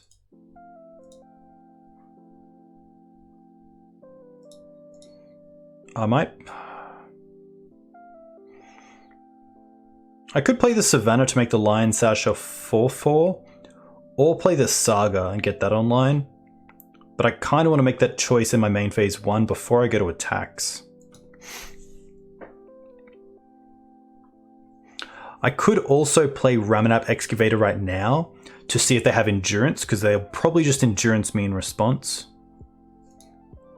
Which then kind of gives me a bit more information as well. I don't mind that. The tough thing is though, is that I kind of want to hold open a red source for the Pyrite Spellbomb, but I also want to hold up a white source for Lion Sash, but I also want to be able to play Ramanap and currently have to choose between turning one of them off. Or play a land from my hand and not get Ramanap value this turn. But I think if I do that, my opponent is less likely to main phase a Endurance. They'll probably wait for the attack phase. So a little bit of thought here. They also fetched and then passed, which I did not expect.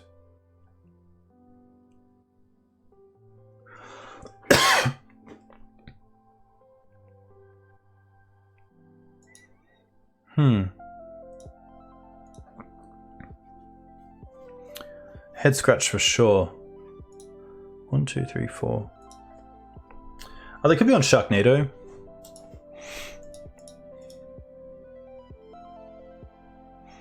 Alright.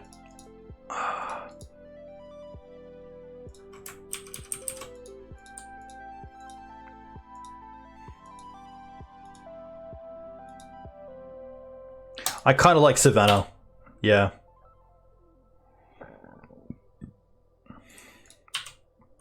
Attack with all. Swords is fine.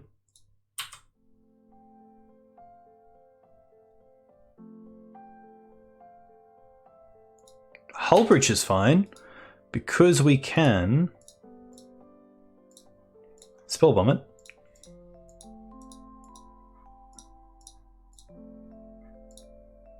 Eat.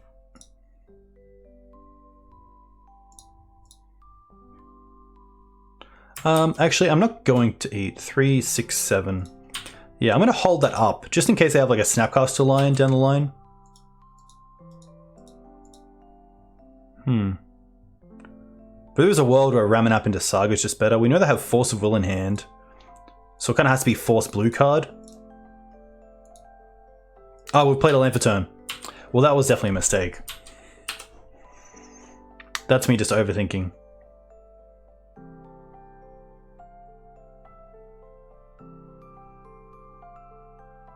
Oh no. Oh my gosh. Yep. Definitely.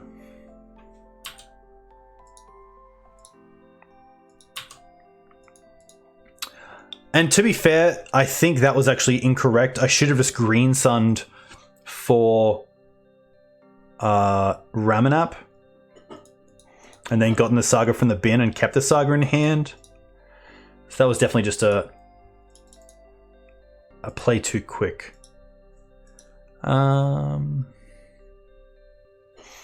What do I want? I think I just want Teeg, to be fair.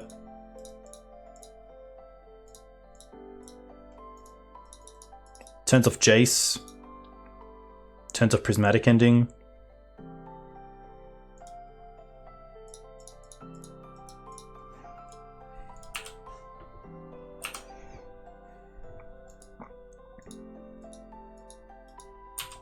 We don't have Questing Beast, unfortunately. But that would be sweet. 1, 2, 3, 4, 5, 6.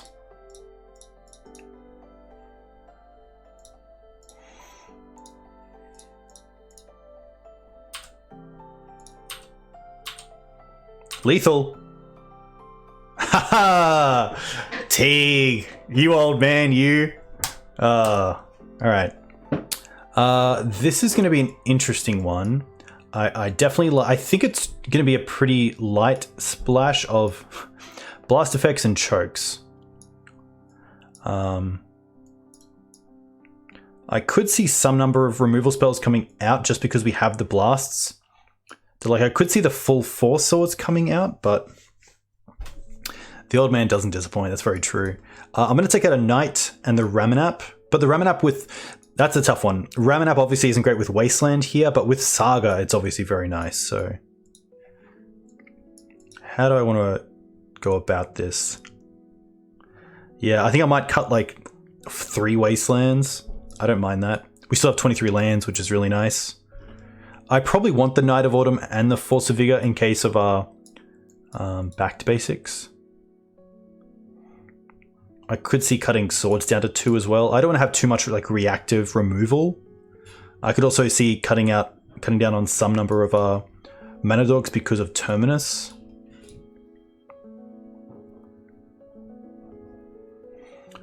Batterskull's interesting. I think I'd rather just have the Caldra and not the Batterskull.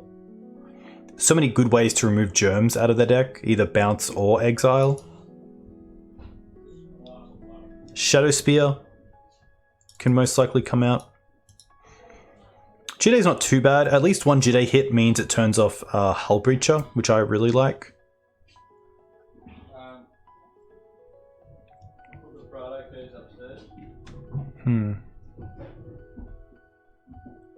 It might just be a Hierarch, like going down to 1 and 1. I don't mind that.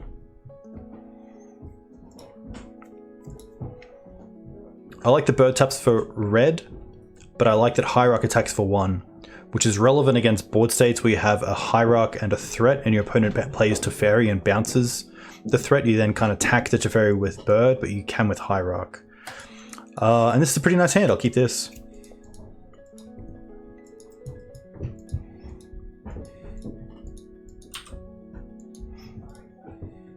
Oh, we get to go first? They chose not to play first. Interesting. Well, I will take that. I'm just going to go for the basic here.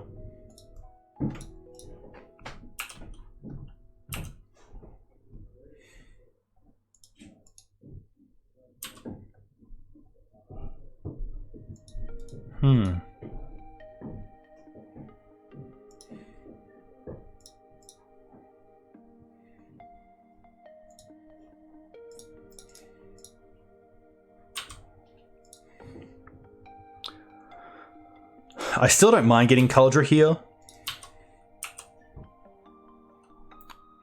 Just pressures them to have an actual answer for Stoneforge Mystic. I would assume so. If you keep a 7 against a deck like this. Wow, no? They can't even brainstorm into Terminus here, which is quite nice.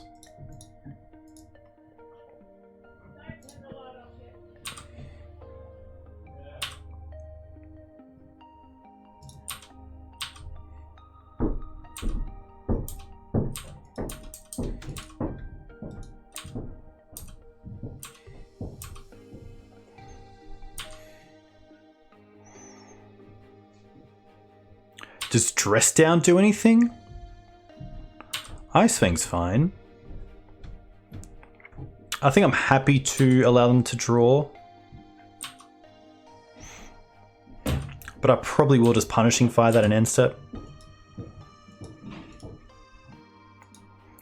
Teferi's going to be okay. In response, we have to Punishing Fire. Cut Wastelands.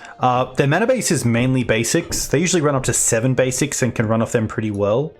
And because this deck is playing an extra kind of 4 lands in the deck due to the Saga build, you don't really miss the mana, which is quite nice.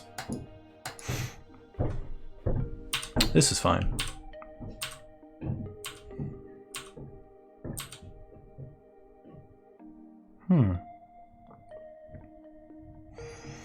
Options are nice.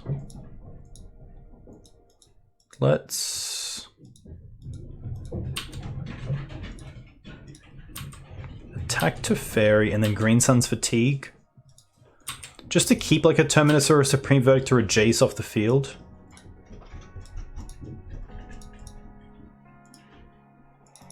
It does turn off the other Green Suns, but I think that's okay. Especially right now. We have a lot going on that we can do anyway.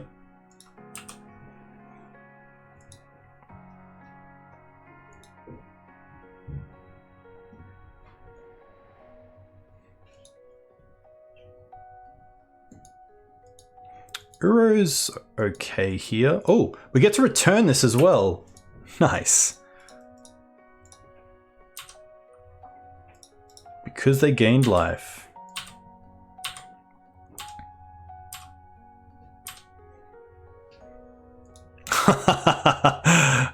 Sometimes you just draw it up and it works. Come on now. They can't even force this because of Gaddock Teeg. Magic can be cruel. They're not holding up Ice Fang here either, which is kind of nice. So we can just attack with Gaddock Teeg.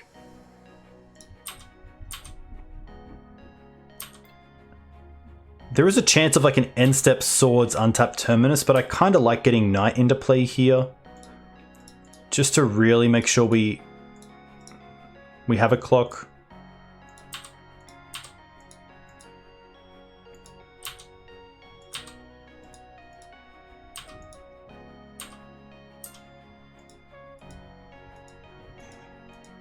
And if they're fetching here, I assume it's just going to be a land terminus. Which maybe, yeah, maybe I should have held the knight back. Okay.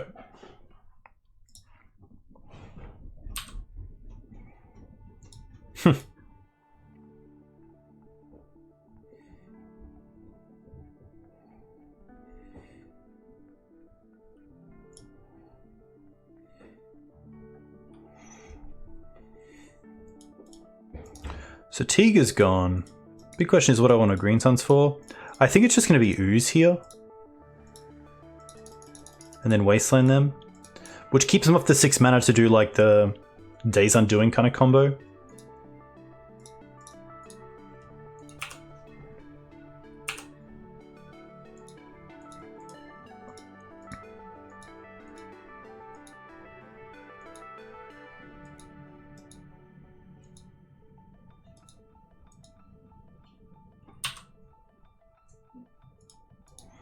Land isn't the worst.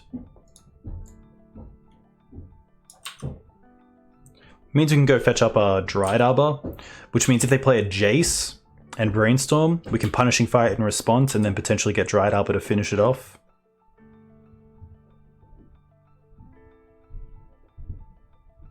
Narset. Narset's okay.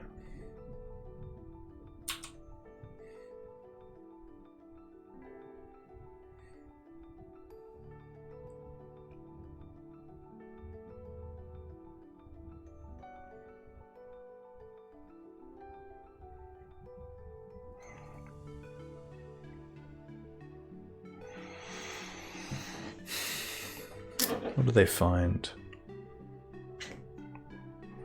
Back to basics. It's pretty good.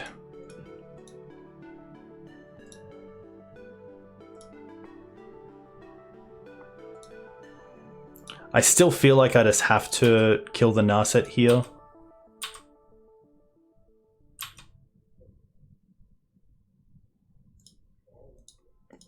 We can see what we draw as well, because if we draw into our Green Suns, we can get Knight of Autumn. Not what I'm after.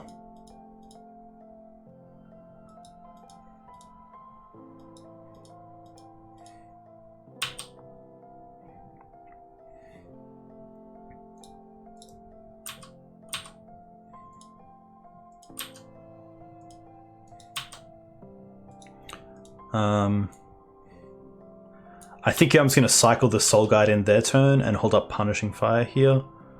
I probably should have Punishing Fire in my turn so they don't get the extra card off Narset. I'm kind of hoping that the Days Undoing, but yeah, they're just going to put it in.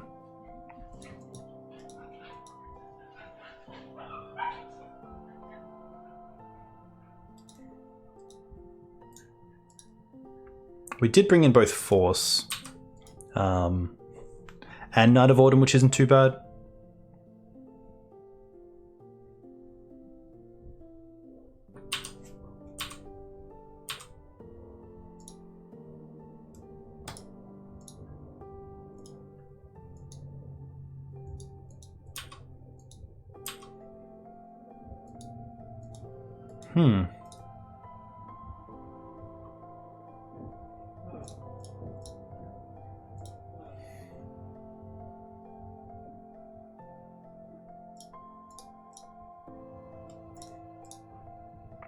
Oh, we had the blast for no.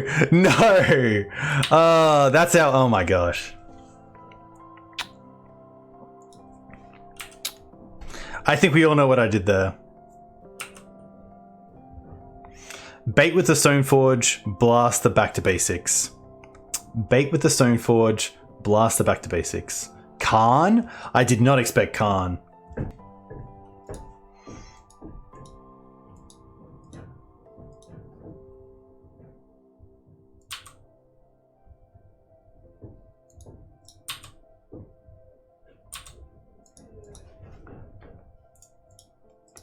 tough. Perfect bait then punt, yeah. Running this back. Running this back. I actually do like the skull over Jide. I don't mind the needle. It's the Swift reconfiguration deck. Interesting. We haven't seen Swift refiguration yet. Ufa Khan is interesting, but I assume Khan's probably going to be going for Bridge or the other card. I kind of just want to get to a stage where they don't have the chance to really win through Khan either. I should also drop a card.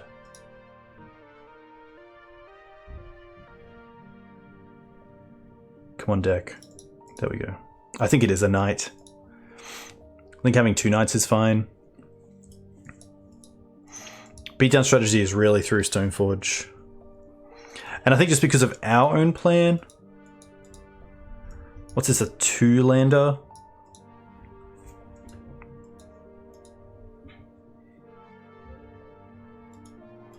Yeah, I'm not a big fan of this hand, especially for like the long game. The Kaldra's not really there.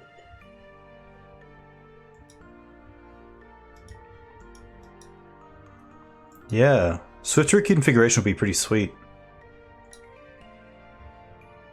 Okay. Pretty happy with this. Gonna keep and bottom a Saga. Just because Ramanap is kind of second copy of Saga.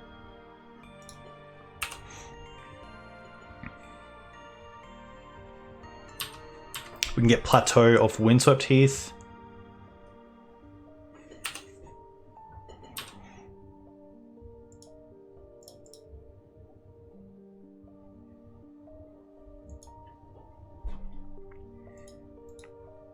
Forest.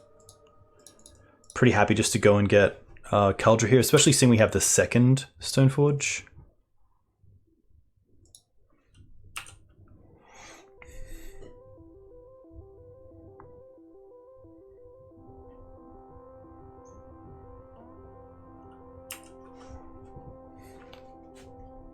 I'd love to draw another white source here so we can hold up Red Blast. Wasteland. Not going to do it.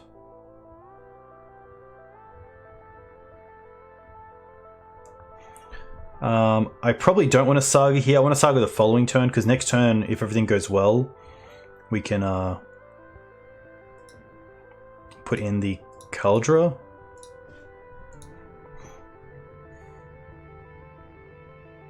Force.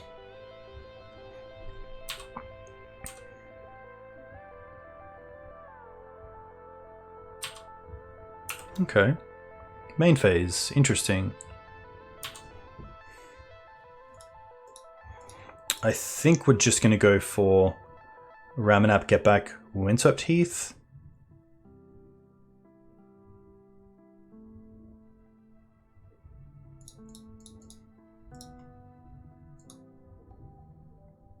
Make them have another force. Nice. No swords.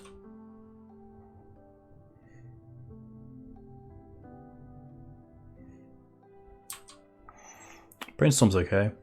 There is a world where if I'm in a better position I could aggressively blast that, but I think I have to be pretty defensive with this red blast.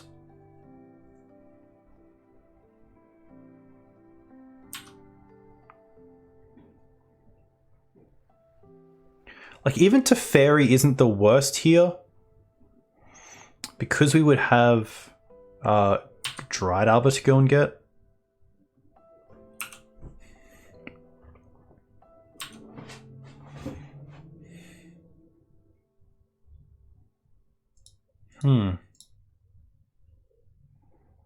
That's pretty good.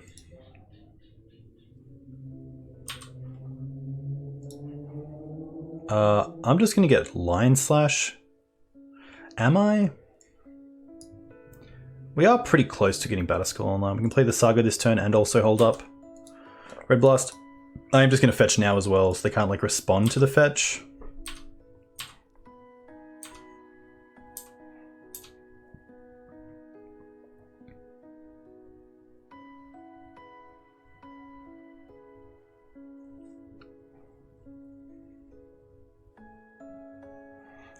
4 cards in hand for my opponent.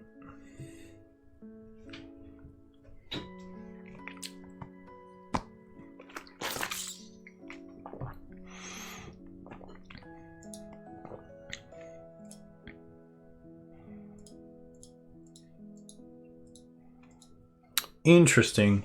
I could blast this and stop them from finding something like a swords or prismatic ending.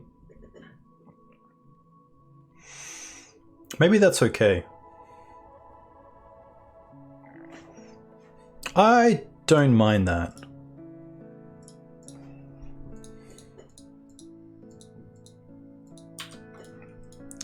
But they have the prismatic.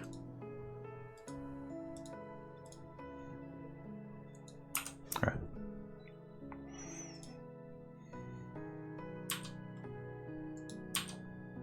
Saga's not the worst.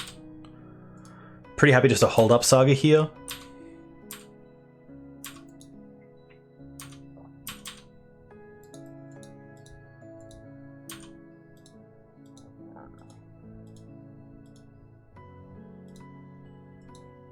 Ponta chose to not shuffle. Serenity? Yikes.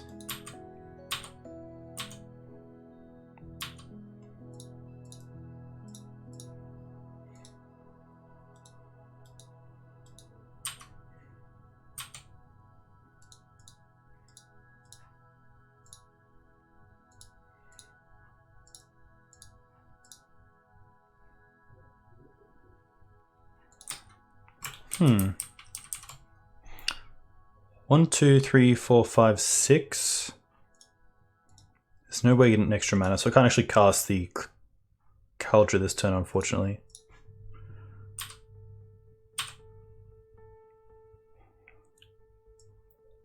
I wonder if I'm supposed to Soul Guide into another land and try to find, like, Night of Autumn? I don't think so. But yeah, Serenity's going to do so much work here. Takes out a Saga and 2 constructs.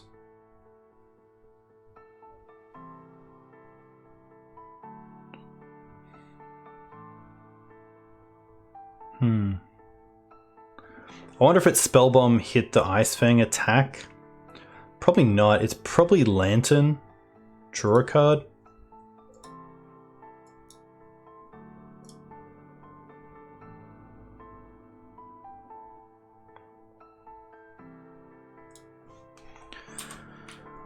But even then, it's not great.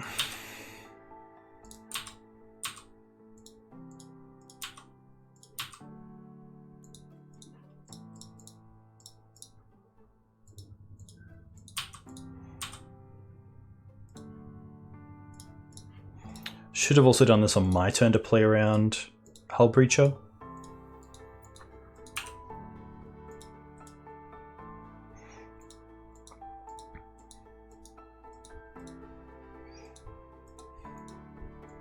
Chose to shuffle, which is nice. Okay.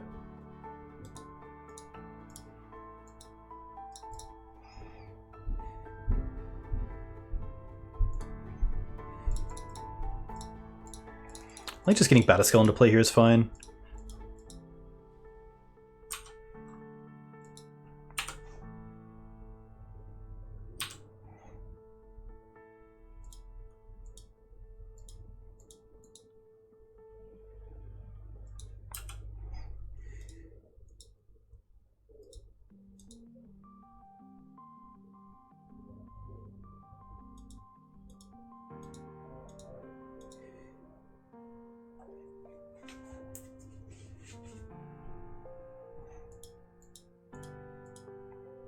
Okay.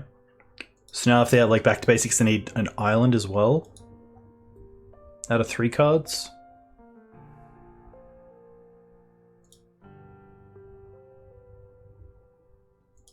Sure. Okay. Oh, okay. No. I was gonna say like Punishing Fire, Swords 1, Punishing Fire back, but I can't.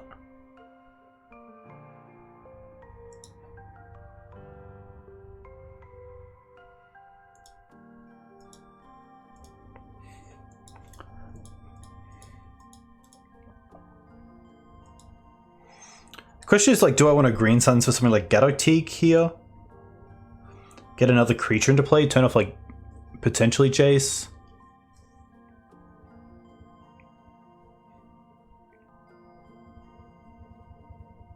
I could Swords the Ice Fang and then just attack.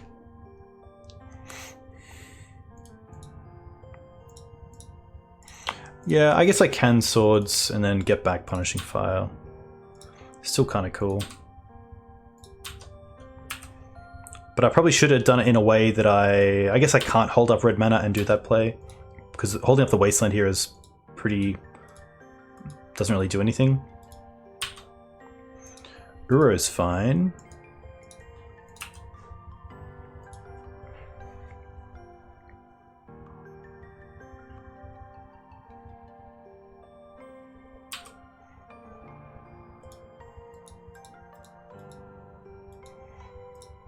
I don't think we have another way to eat it. I guess we have Endurance, right? 3 cards left for my opponent. 1, 2, 3, 4. Holding up the Plateau because it holds up Red Blast if we draw it, and also holding up Sword here. Nice.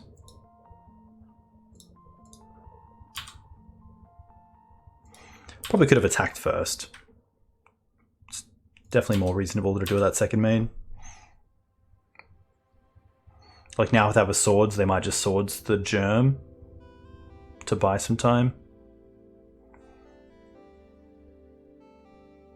They disconnected. Okay.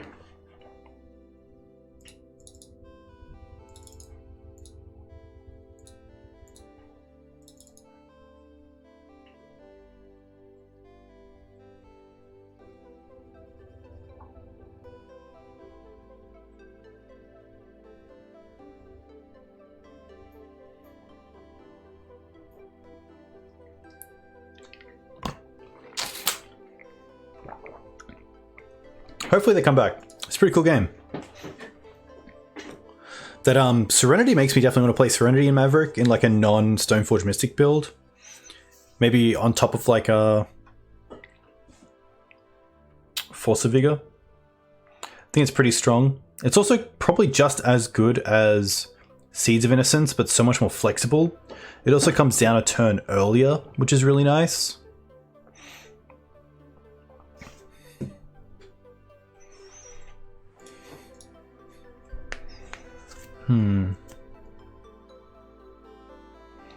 But yeah, some tough matchups tonight. Pox was brutal. That was not an enjoyable game. That was not an enjoyable game at all. Pox, the Mulch, 8 Mulch, New Lands variant. This, which is BANT. We also played against Cloudpost, Mono Green, and one more.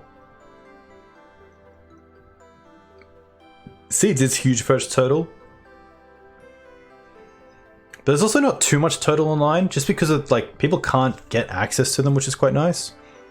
Yeah, 8 Mulch was brutal.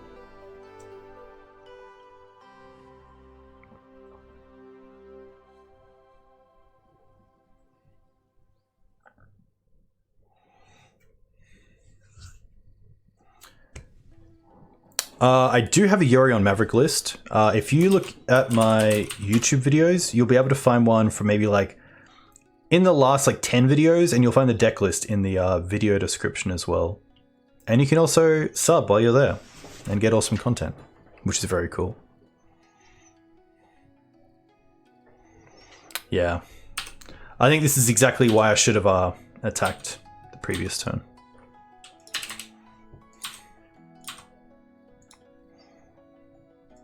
Yeah, sorry. Endurance in second main.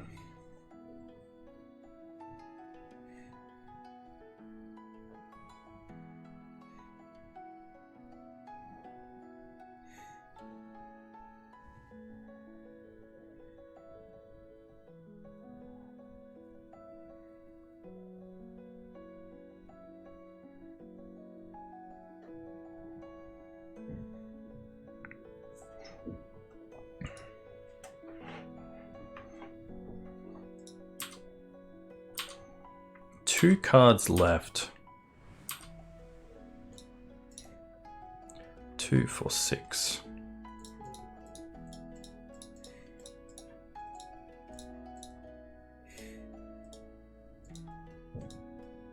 All right.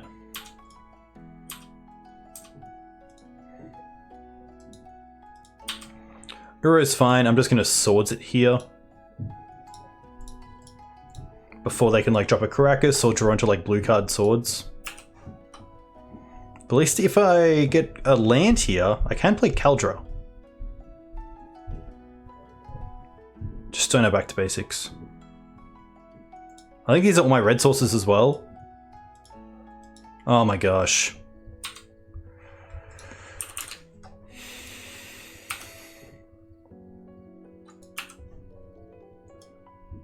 Tough. Yeah.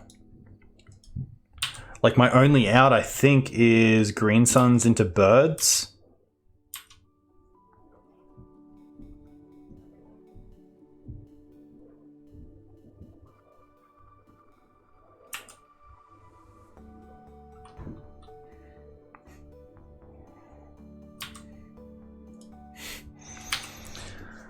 Yikes.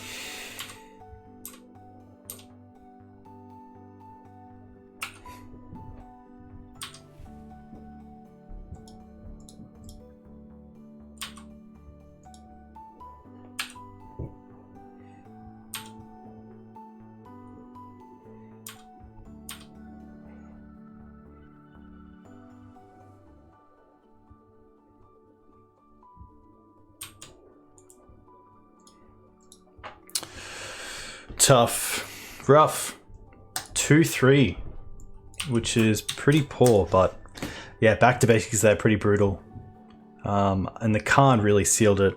Like maybe you could draw into blue green card 1 force, but yeah, tough one. Deck was cool. Cool to see Mark do so well with it. But yeah, I think the league just lined up a little bit poorly against like a version with like the 1 force of Vigor. I think I'd really like to have like that second or even a third version against decks like that 8 mulch deck, and of course against back to basics decks. But really sweet to play like Punishing Fire and Saga in the same version and Stoneforge Mystic. So if you're looking for like a Punishing Fire version, this is probably like a good place to start. But yeah, tough. Thought we could pull that off, but didn't end the way that I thought it would. I'm gonna quickly see who else is streaming and send you guys over there. A huge thank you for coming in and watching. Choke has been really good. Choke was great against High Tide. Choke in those decks is quite nice as well because you keep your opponent off blue, of course, like their islands, which is cool. I think Choke just sometimes gives you like the win that like Collect Oof can or Gaddock Teeg used to, that you just need in Maverick. Like you just need like silver bullet cards like Choke that can sometimes just win games on its own. So that's pretty good. The Saga package was really nice. You have to definitely be patient with it and know when to play it because you might want to be doing something else. Like a lot of the time I won't play Saga till turn 4 because like turn 2 I want to play Stoneforge Mystic into turn 3 Caldra. So yeah, Saga package was pretty nice. And in this version you are running like a bunch of like 25 lands, 28 lands, 25 lands. So I guess 26 lands. So like against BANT you can take out like all wastelands or like most wastelands and see how that performs, which is pretty sweet. But yeah, I think yeah, Choke's been pretty nice. And even against like this version, especially with all the blast effects, you could easily bring in both Chokes against Delver and have a pretty good time because you have so many answers to their threats that you're not going to have to be worried about them like winning under a Choke, which is pretty cool. I'm going to send you guys over to Legacy Council. Say hey to Ark for me, and I'll catch you guys next time. Cheers.